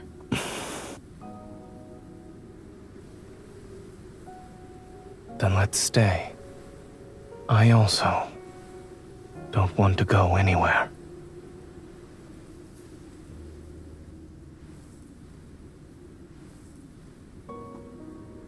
The passage of time becomes insignificant. If we desire to see the sun rise in the sky, daytime descends. If one wished to see the stars, the sky would become a black expanse covered in specks of light. There are mountains and rivers, lakes and streams, green meadows, flowers, plants and trees, and even houses. This place is like a small world created by a nameless deity.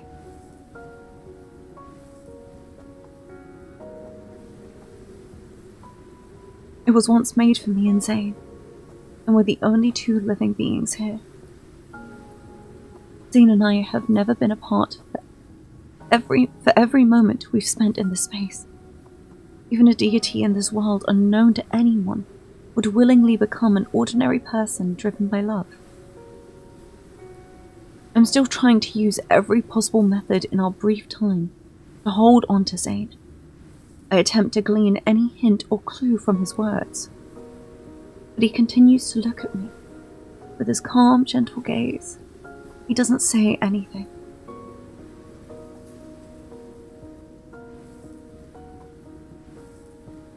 This is for you.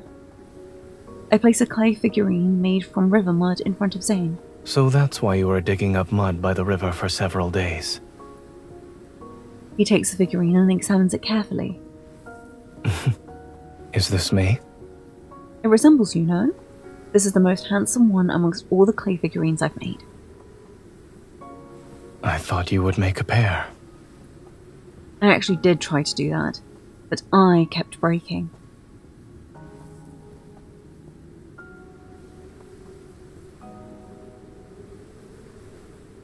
I remember how you used to heal my wounds. You're more likely to succeed in making a pair compared to me. Didn't you say I'm not good at creating things? But you're still constantly trying to fix everything, whether it's me or Niava. Zayne, this world keeps improving because of the gifts you've given me. It has absorbed the nourishment from those facets of civilization. You're the one who made it a wonderful place. This world will no longer need Zayne. I need you. But I need you. I need Zayne.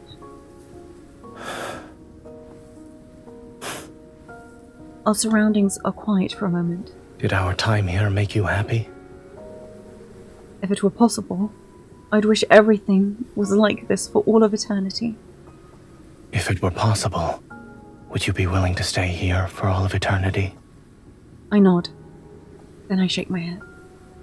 We both have things we must do. You're going to leave. Am I mistaken? Your Niava is akin to a plump seed that has already stored enough nutrients. Zayne avoids my gaze as a phantasmal seed appears in his palm. However, now is not the time to plant it. In a place that's infinitesimally far from this world, there are errors I must erase.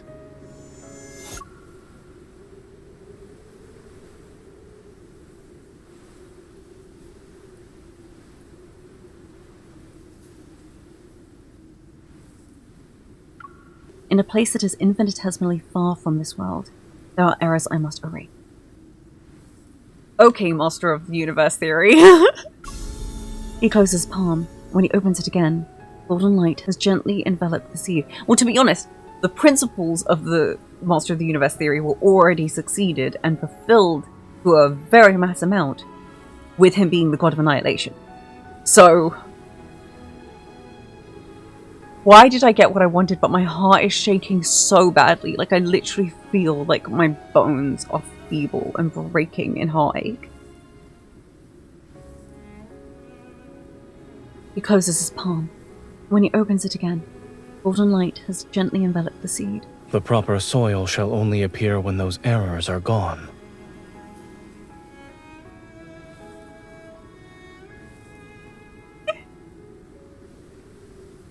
Going through every single variant to find the correct one. It's a correction each time.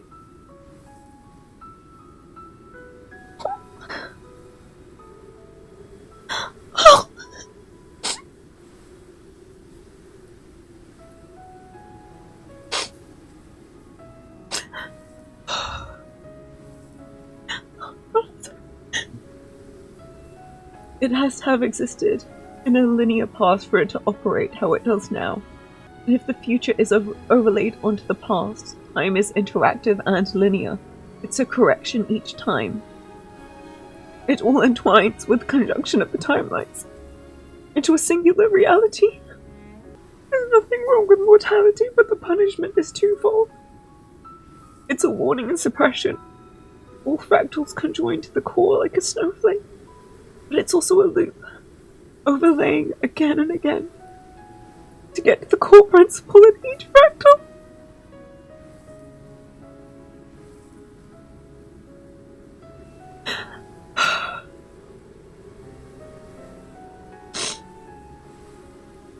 To get to the core principle in each fractal.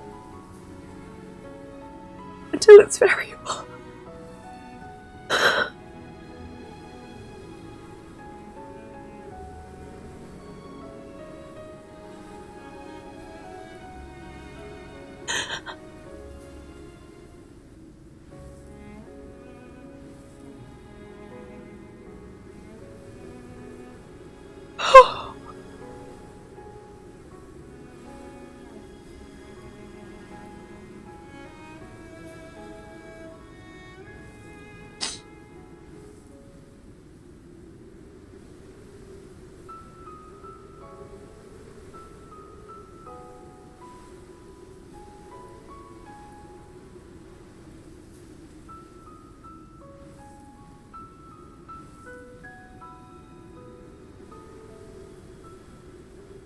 Oh, God.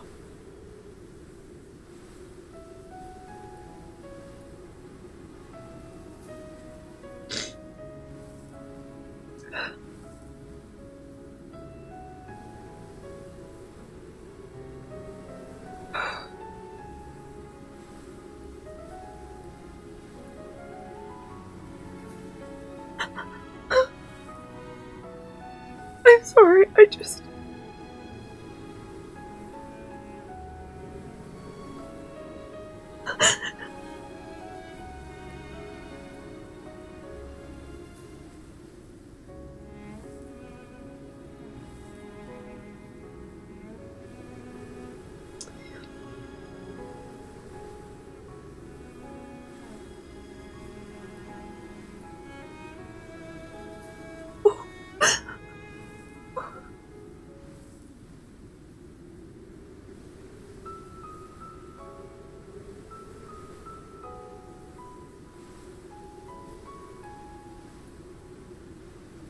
Only then will this seed break through the soil, sprout, and grow.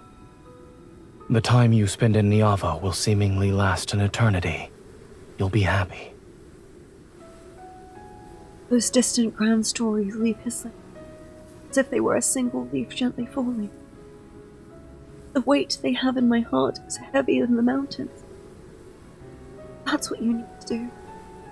I sweep away the phantasmal seed and force my voice to remain steadfast. You'll protect Niava and me, so that nothing can get through. And you'll face the dangers and death yourself. Is that it? Why would you think I could accept your sacrifice and devotion with a clear conscience? I'm sorry.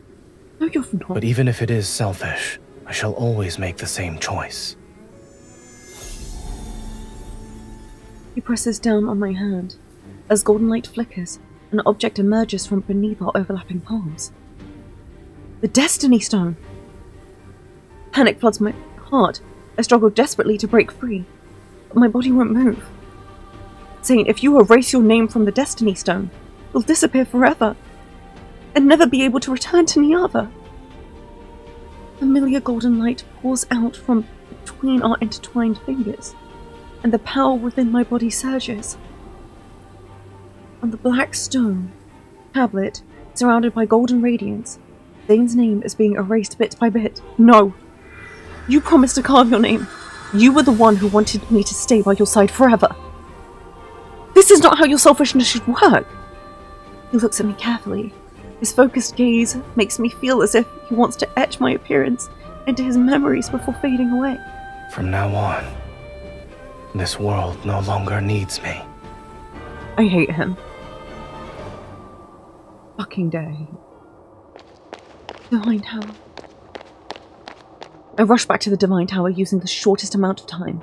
Unsurprisingly, the angry spire has disappeared with its master.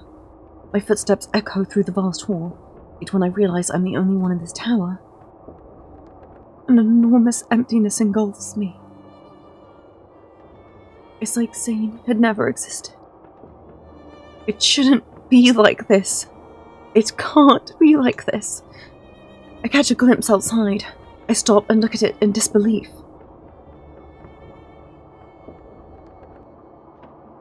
Scattered frost and snowfall drift down from the sky.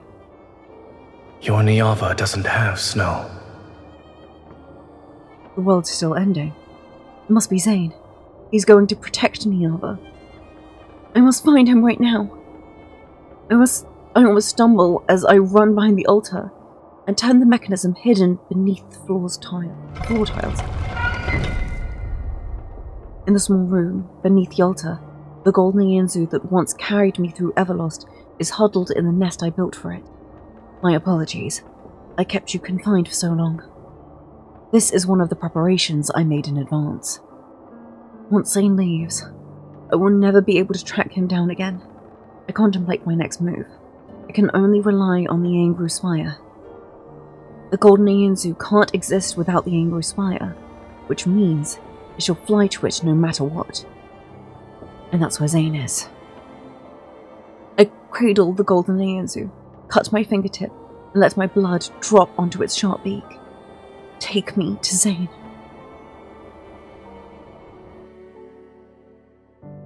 Smart girl. Oh, I'm so full of pride for her. Oh, I'm left with so many questions, but this honestly answers so many questions as well. Like, oh my god, he always does this. He always keeps doing this. But that's not how this fate's design works. Questions as to whether this is the origin have yet to be established, but this is definitely an origin.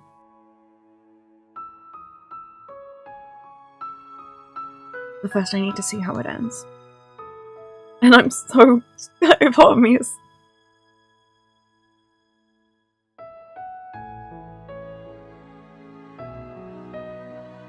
I'm so apprehensive to end this. Because... that's it. Probably until 2027. He always leaves. But... it's been a gratifying journey. It's extremely validating and extremely painful.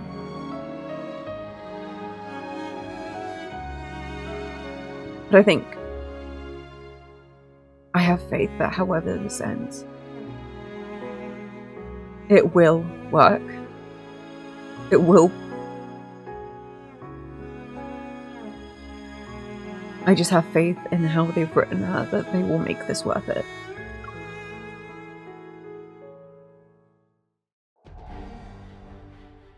Golden Aenzus are born from Zayne's power. Regardless of his current location, every bird can sense his presence.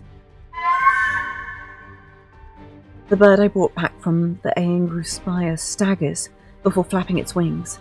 It flies toward the depths of the tower. It seems Zayne is still in the Divine Tower.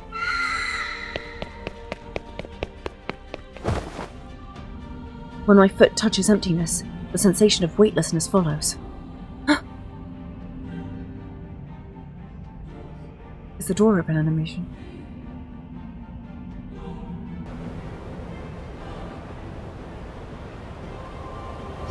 Golden Aenzus weave and dance before my eyes.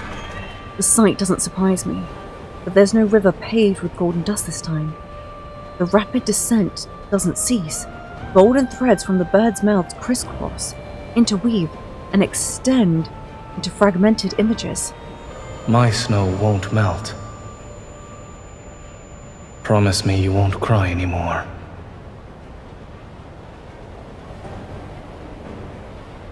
Master of Fate. Hiya. Follow the jasmine's fragrance. These scenes without order or causality, spread out before me, piece by piece, they form the faces of me and Zayne. In the depths of my soul, a corner that was never touched has already loosened. Now they shall never wilt. To save him from darkness, to be his sanctuary amidst rime and gale. Stay away from me again when dawn greets the world once more. Oh my god!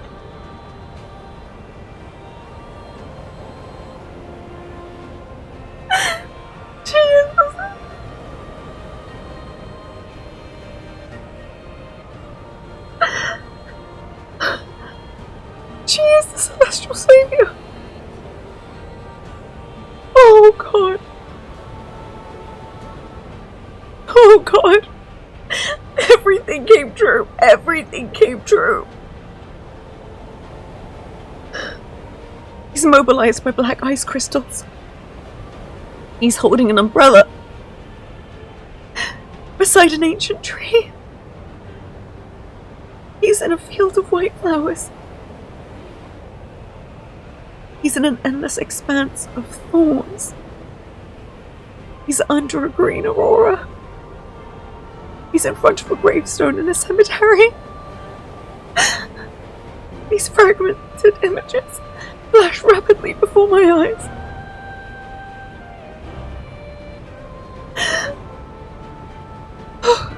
Each one comes to an abrupt halt, And yet another farewell. Oh no, God. The golden Nianzus bound to these broken seeds, let out shrill cries of sorrow before fading away. My eyes burn, and the tears that scatter are swept away by the falling wind. That's me and Zayne. This is our past, or perhaps the future. One end of a golden thread is suddenly placed into my hand, as if being held up by a pair of gentle hands. I slowly stop falling. Meanwhile, the golden Nianzu that brought me here spreads its wings and flies toward the depths of pure light. Tightly grasping the golden thread in my hand, a brilliant magic circle slowly materializes in my periphery. He's waiting for me there. If everything I've seen consists of memories of what has happened and what has yet to happen between us, past and future pasts, even if every encounter between Zayne and me is destined to be incomplete, but also the current one is not, I will always go to him. I will always go to Zayne.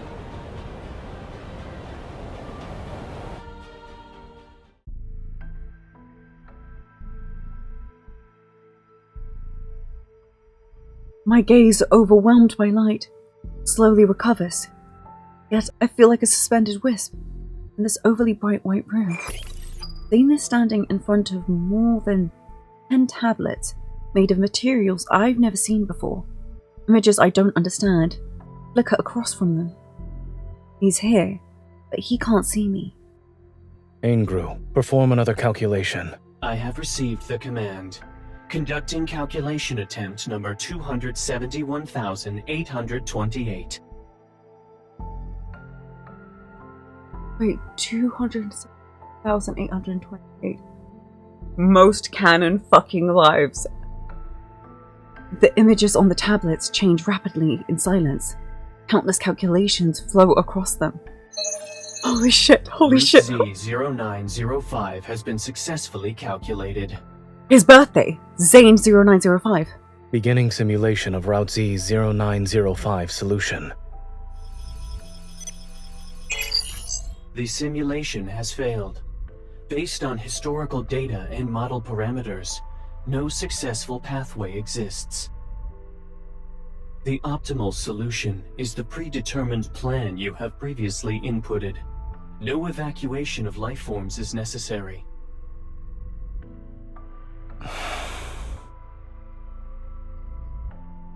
The 271,828th calculation has been completed.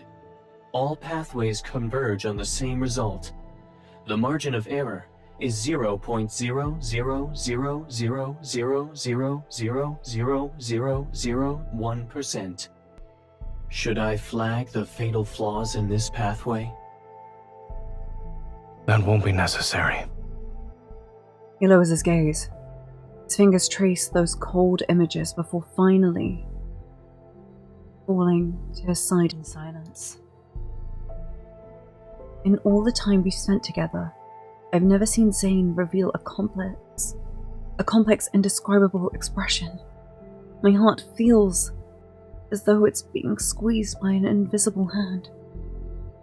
Zayne.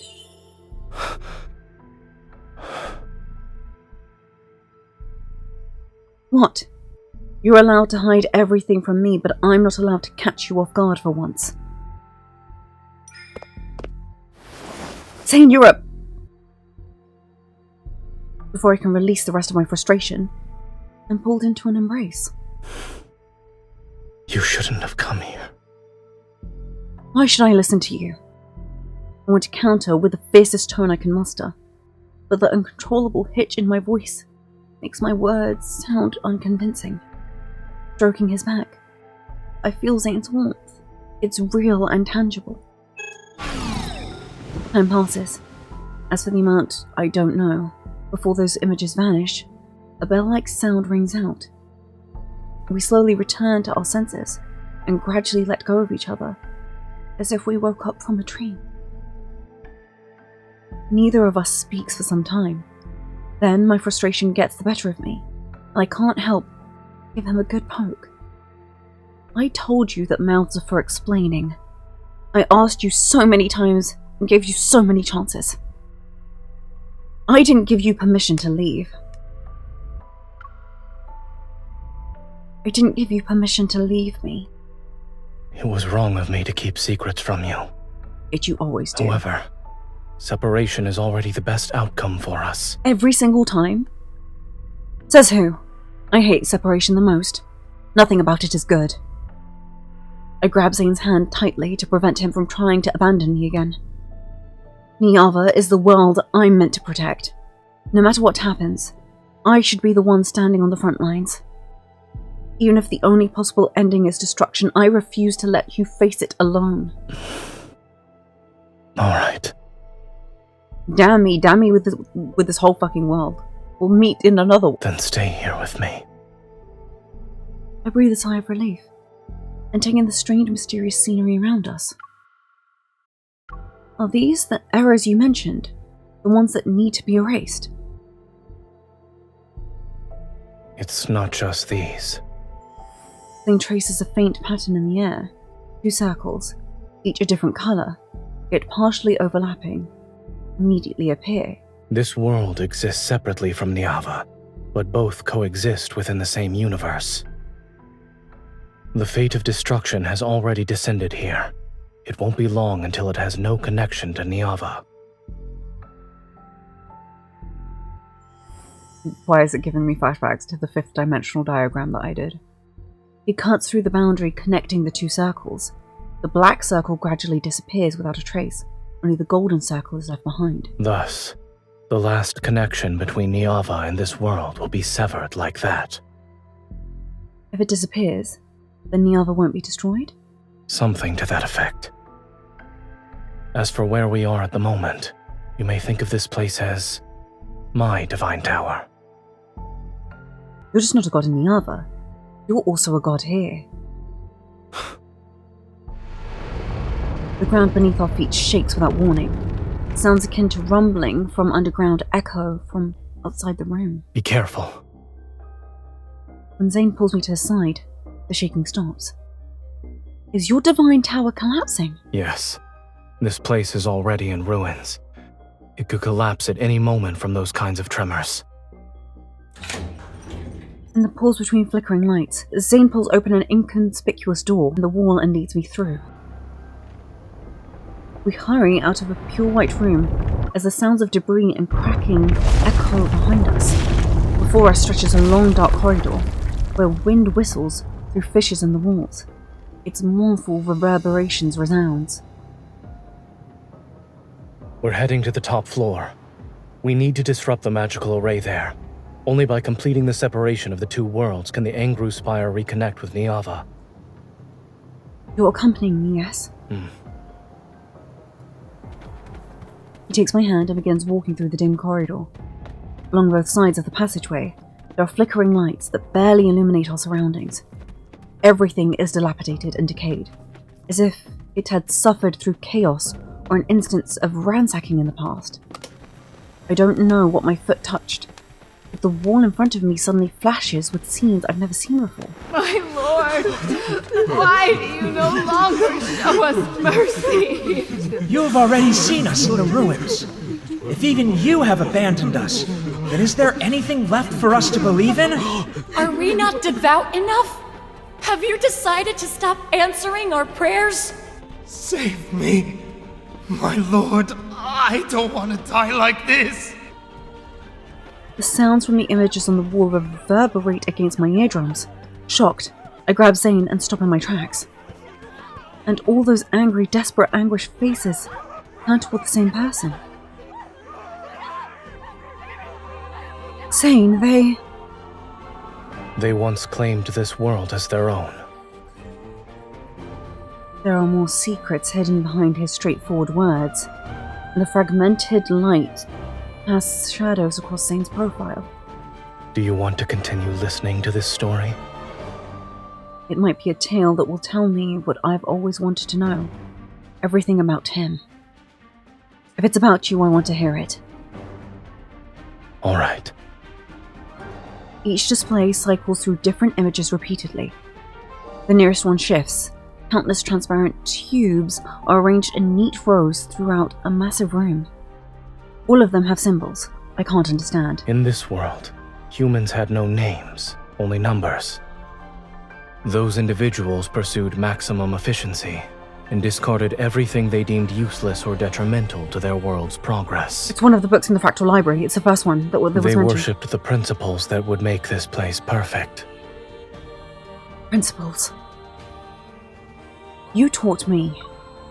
Are they similar to the water management, land reclamation, calendars and mathematics you taught me back in Niava? Those who mastered the most fundamental and profound principles were called gods.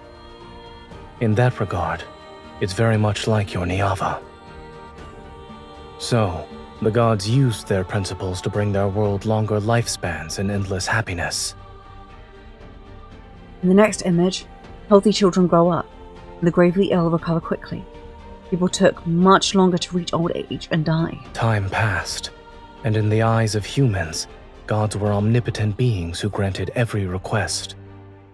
So eventually, they demanded eternal life. Wait. It's also like, that was said in the Fractal Library. It's like gods or someone throwing a die, trying to figure out the... Like, repeatedly throwing a die. And also this is exactly like what Zayne said in his lecture. When you stop fighting illness, you're going against the human condition. You're trying to now fight against mortality. I remember the day Zayne taught me those medical principles, and the small plant that died in his hands. The gods didn't respond. Their request?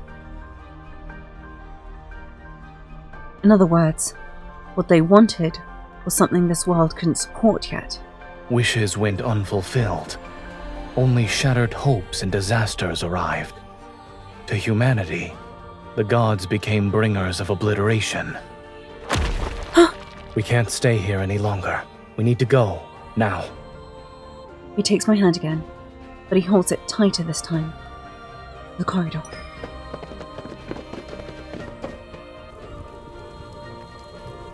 I watch as the thin tubes in the display disappear. They're replaced by images of crystal stones, one after another. There, humans who ignored the warnings cheer for those beautiful crystals. The images on the corridor walls continue to shift. Humans pursue principles that exceeded the world's capacity to sustain it, just like now. But it only accelerated their world's race towards irreversible destruction with greater clarity and speed. Natural disasters and human calamities played out in endless succession, with nowhere left to turn. People remembered the gods of yore. They gathered to angrily accuse those deities, mournfully pray to them, and humbly beg for mercy. Day after day, this facility was surrounded by humans, desperately hoping for salvation. When the blizzard arrived, they finally realized they could no longer receive divine protection. They turned and left, their footsteps disappearing into the apocalyptic snow that had never stopped falling since it began. Then, my face flashes briefly across the display. Even though I learned about my past fate in Everlost, seeing my face there still leaves me feeling disorientated. I don't stop to ask Zayne about it. My past death must certainly be a memory that Zayne never wishes to revisit. Let it remain buried in this tomb. Her past death may be her first sacrifice, but I want to know. Reaching the end of the corridor, it feels as though I finished reading the entire lifetime of this world. The door leading to the building's top floor is right in front of us. Hush.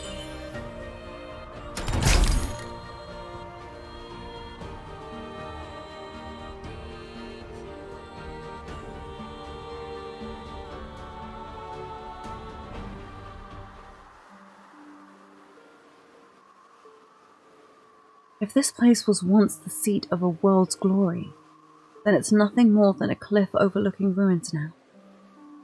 Heavy snowfall and freezing wind bite into my skin, and I finally see the scenery outside. Jagged, damaged, black ruins jut out from the ground like desperate, struggling arms. They pierce the frost and snow that blankets the earth. The world is frozen in deathly silence, and the setting sun futilely bathes everything in warm hues. Is this what happens to a world that has strayed from the natural order? Yes. The scenery here was once beautiful as well. But it's an inevitable outcome. When people chose to utilize truths that surpass the natural order, the outcome was already predetermined. Regardless of whether it's protection or destruction, setting aside these meanings imposed upon oneself. Even gods are doing what should be done within laws and the natural order. The trembling beneath my feet continues, but in the blink of an eye, I seemingly return with Zayne to the Divine Tower. In the place we've protected, the Tower of Two Rivers nourish Niava's endless vitality. When the enormous sun gently sinks toward the horizon, the dry evening wind carries the sweet fragrance of dates and songs from the city gates. I calculated every possible outcome, but it has already strayed too far down the path of an erroneous natural order. His calm voice pulls me back to reality. I don't have any regrets. However, within this incorrect order exists a single variable. What is it? It is... Accompanied by violent trembling beneath my feet, a massive magical array, unlike anything I've ever seen manifest. This is the final connection point between Niava and this world. A massive golden Ienzu struggles out from this strange magical array. Black crystals cover its body. Oh no. It's not a golden Ienzu. It's a monster similar to the one from the river's source. Watch out! A massive longbow materializes in Zayne's hands, and I raise my hand to summon my weapon as well. As soon as he draws a bowstring, my black sword transforms into his arrow. Imperfect order doesn't need to be corrected. True redemption lies in utter obliteration. Obliteration, not destruction, obliteration this time. Sorry, hold on, let me finish that other line. Golden light cuts through the air as it rushes towards the monster. It is the release key art. It always was. I wasn't wrong.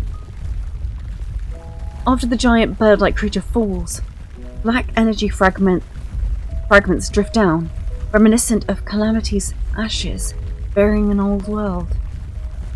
The tremors and rumblings... Oh my god, my heart is shaking.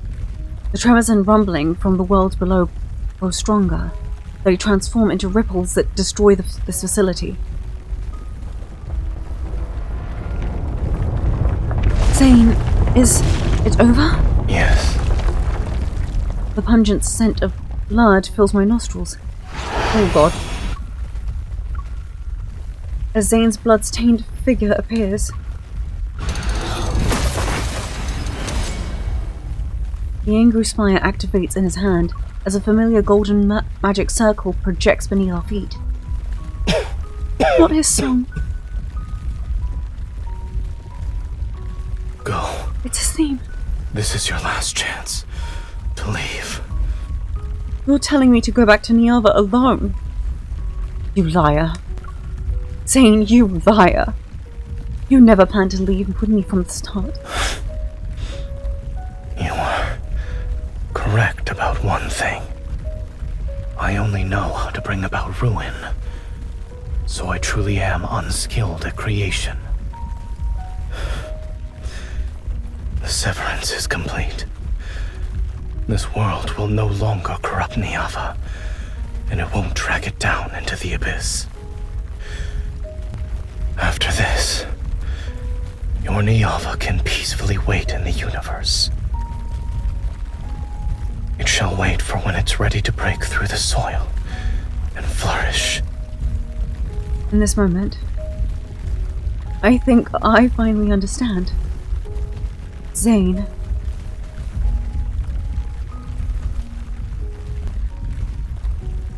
But it's also a loop, overlaying again and again, to get to the core principle in each fractal.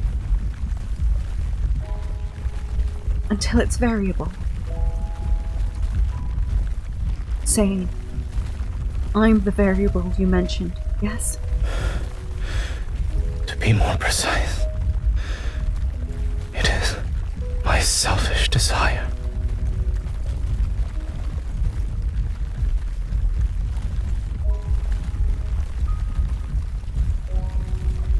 If gods have selfish desires, then he must want his beloved to live.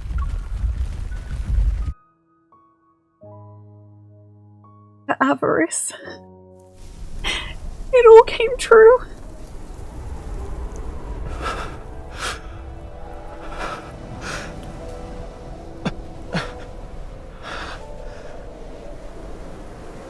He's wounded this time.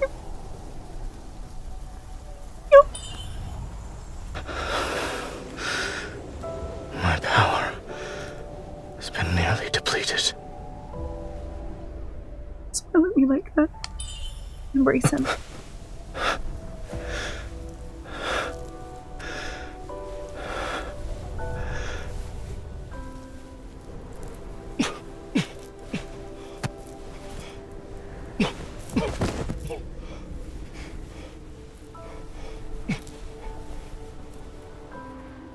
Fortunately, yes, we still have time to watch this sunset.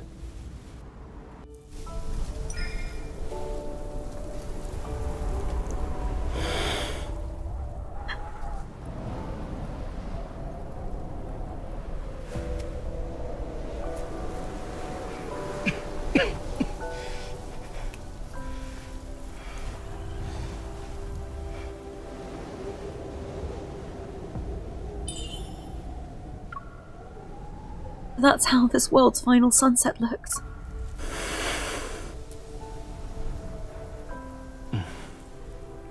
It's very beautiful. And he's looking at her.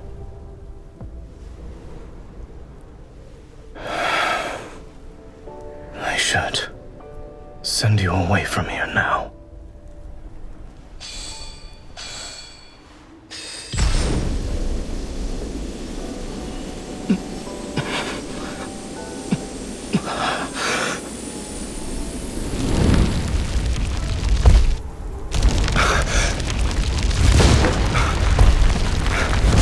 Give me your hand.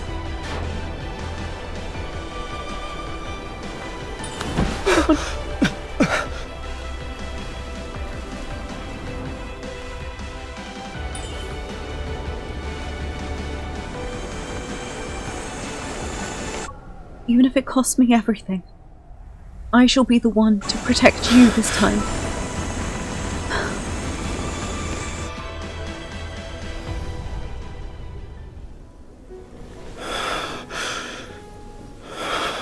Oh no, not this again, not this song. No heavy snowfall. You actually gave all your power to me.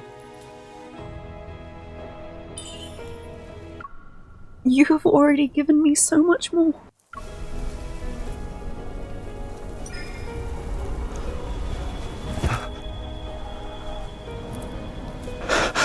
Pyrosis!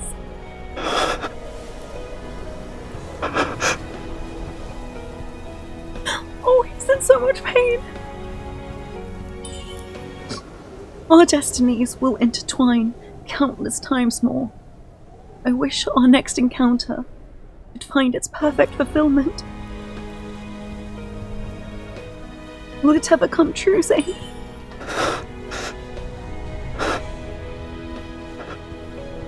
Your wish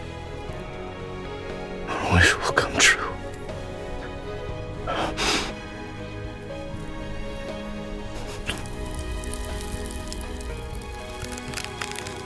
Don't leave me. And she said, "Don't leave me," at the end of Hosea.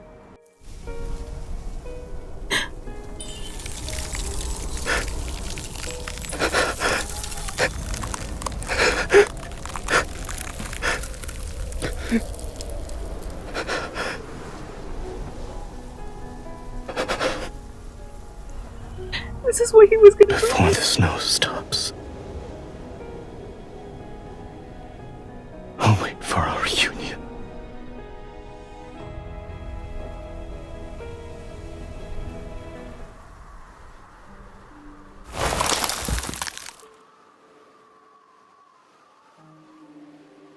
Before the snow stops.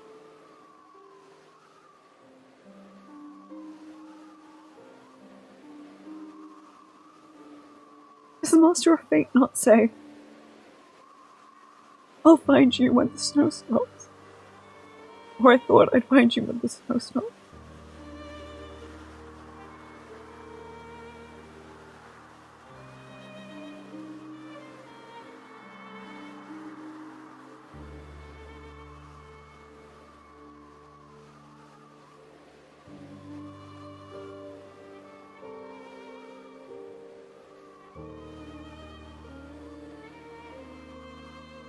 Hold on. And in the 3.0 trailer, they said before he met her, his life was a never-ending winter.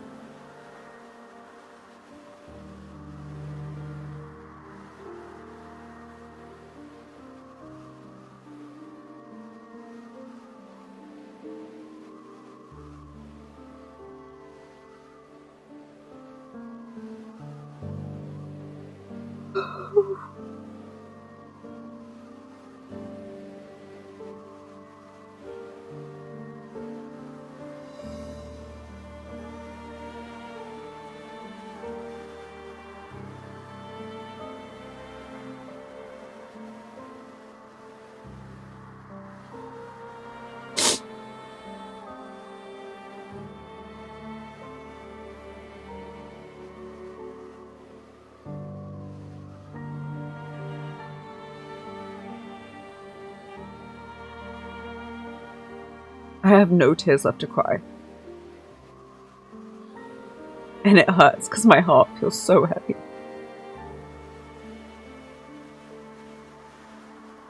As the last ray of sunlight passes over the frozen twin rivers, no one witnesses the peeling of dark blue glaze in time's winds, or the crumbling of clay tablets that recorded a glorious path.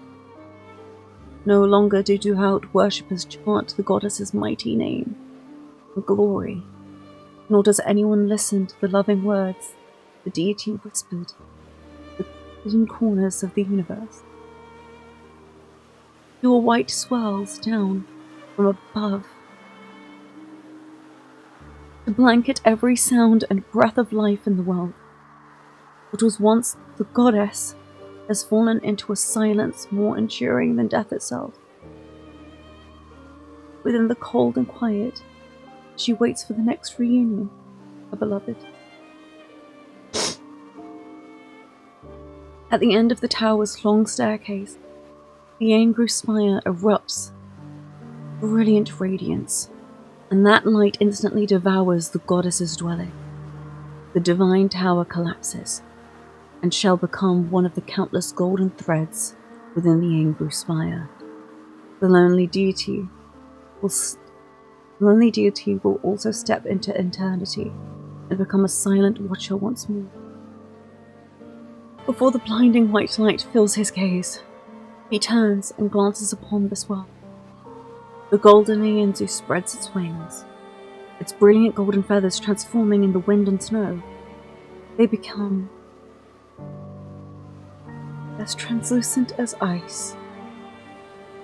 The Ianzus are arctic.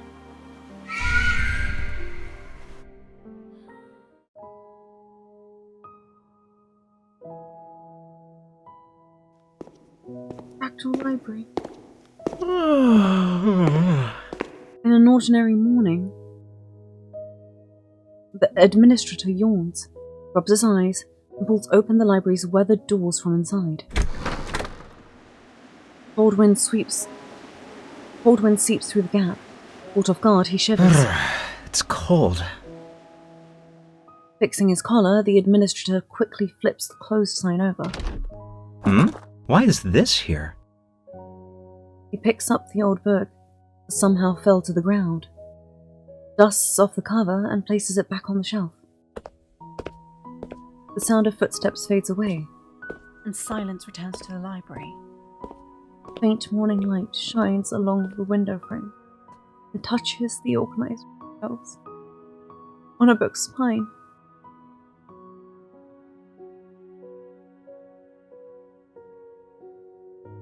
a snowflake silently melts.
I would be laughing at the cruel irony of everything if it didn't hurt so much.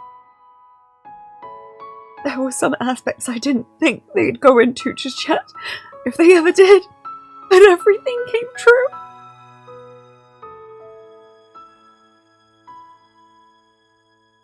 And as much as I love it, and as validating as it is, it's also a bleak reality to have to go from something you thought might have been where something is going and accepting that that truly is the tragedy of what it is.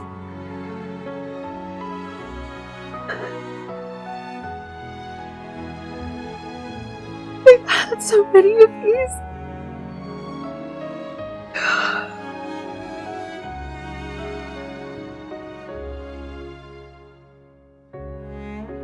Oh, to be loved like this.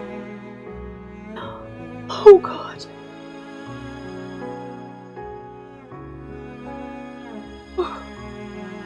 God, I'm a mess. I'm a mess. I thought I had no more tears left, and yet I'm really trying to keep it together because I really don't want to have another freaking breakdown cry like I did during Death and Rebirth. And I know with my heart of hearts in this situation, they find their way back to each other.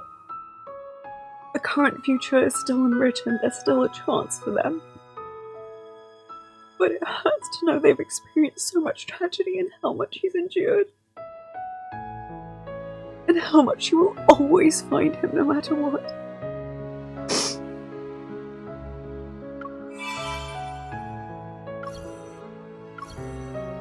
Endborn. Oh God, punch me in the face while you're at it. Corner of infinity. Pass by in countless worlds to reunite in this small realm.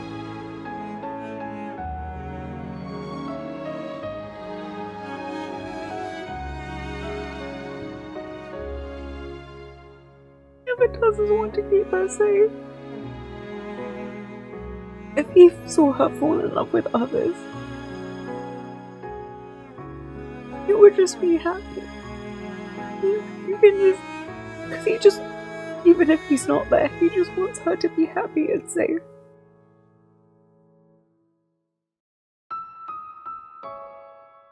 There's still the matter of the first death. How they met, and how it went south. Now, obviously, I can see how this is an origin. It does also fulfill a lot of the criteria of what I would have said as an origin. And again, the way time sets is different, but we know that has to be at some point. But for this myth to exist, for the story that this is telling to exist, there was a before. And there had to be one for him to go this far. Whether it was the first time they met, in this situation, the specific world, or one beforehand, is another conversation. Especially when you can see a bunch of different variants, and now then they also talked about a bunch of different versions of farewells, and the graveyard was death and rebirth.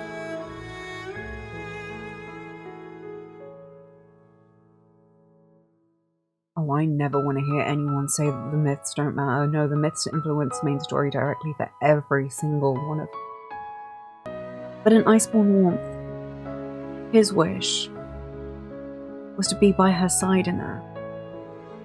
And that's where I just have so much faith in the Doctor. I really, really hope they can be selfish together.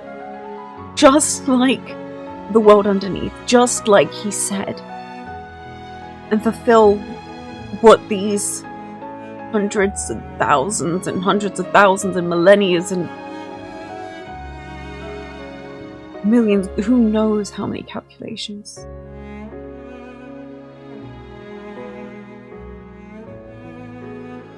Just like all those calculations, let them be the ones who change. That's my one fervent wish. This myth was perfect. I love it. I love it so, so dearly. I love it so, so deeply. It gave me everything I wanted and more.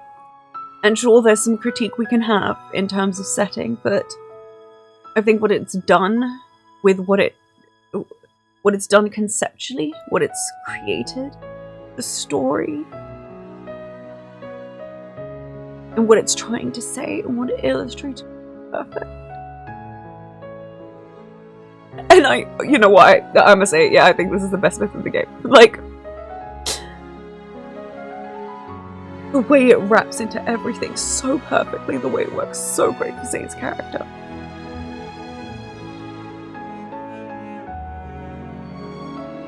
And this is impeccable. Oh, the writers of this game, you have such kudos from me.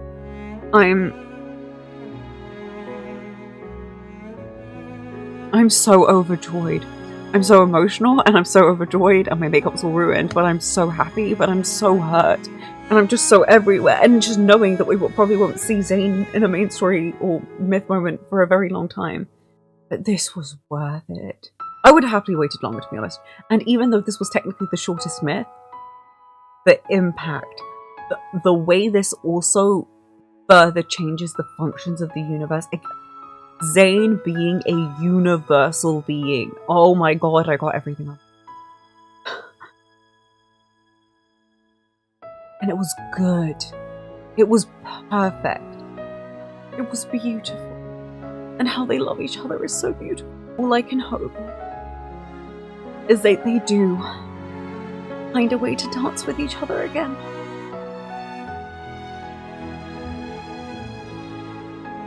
Thank you so much for spending time with me and going through these myths. I know it must have been really long, and I know I'm such a crybaby and so emotional. But yeah. This was beautiful, this was perfect. Thank you so much for spending this time with me. I hope you had a wonderful time, and I know I was extremely emotional, and I will have more concise thoughts to finalize off everything in the end and kind of weave things together is something I'd like to very much do. And I hope you'd be interested in further lore content from me, especially because the speculation video I poured a lot of heart and soul into, and I'm honestly glad that it was worth it. Oh god, rewatching my edit is gonna hurt like a lot with all this context, and I'll play it again at the end of this because it does strike a chord. Thank you for your time, thank you for your patience, and I hope we see each other again soon. Bye for now. Before his love came into his life, It was only a never-ending winter. To sense snow is to sense my presence. If we see winter as a time for calm, silence, and remembrance, but also death, we have to consider that true reality can be bleak. Happy endings are not a given, but everlasting love and the choice to endure for another is. I don't want the person I like to get hurt. Zayne asked his gardener what she does in sadness, and her mind went to swaying flowers and dancing. But in the most dark and lonely realities, one does not need the sun, but just to find someone to dance with you. After a never-ending winter, I met the one who brought spring into my life. In the snow and cycles of pain, through transgressions and incarnations and tragedies without end, Zayne and his Jasmine have but one selfish wish.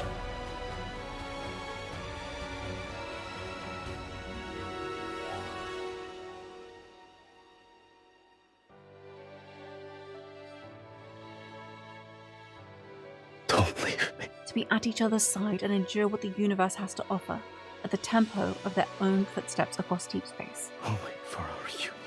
And he will scour every reality to find the one that lets them dance forevermore. It's not me.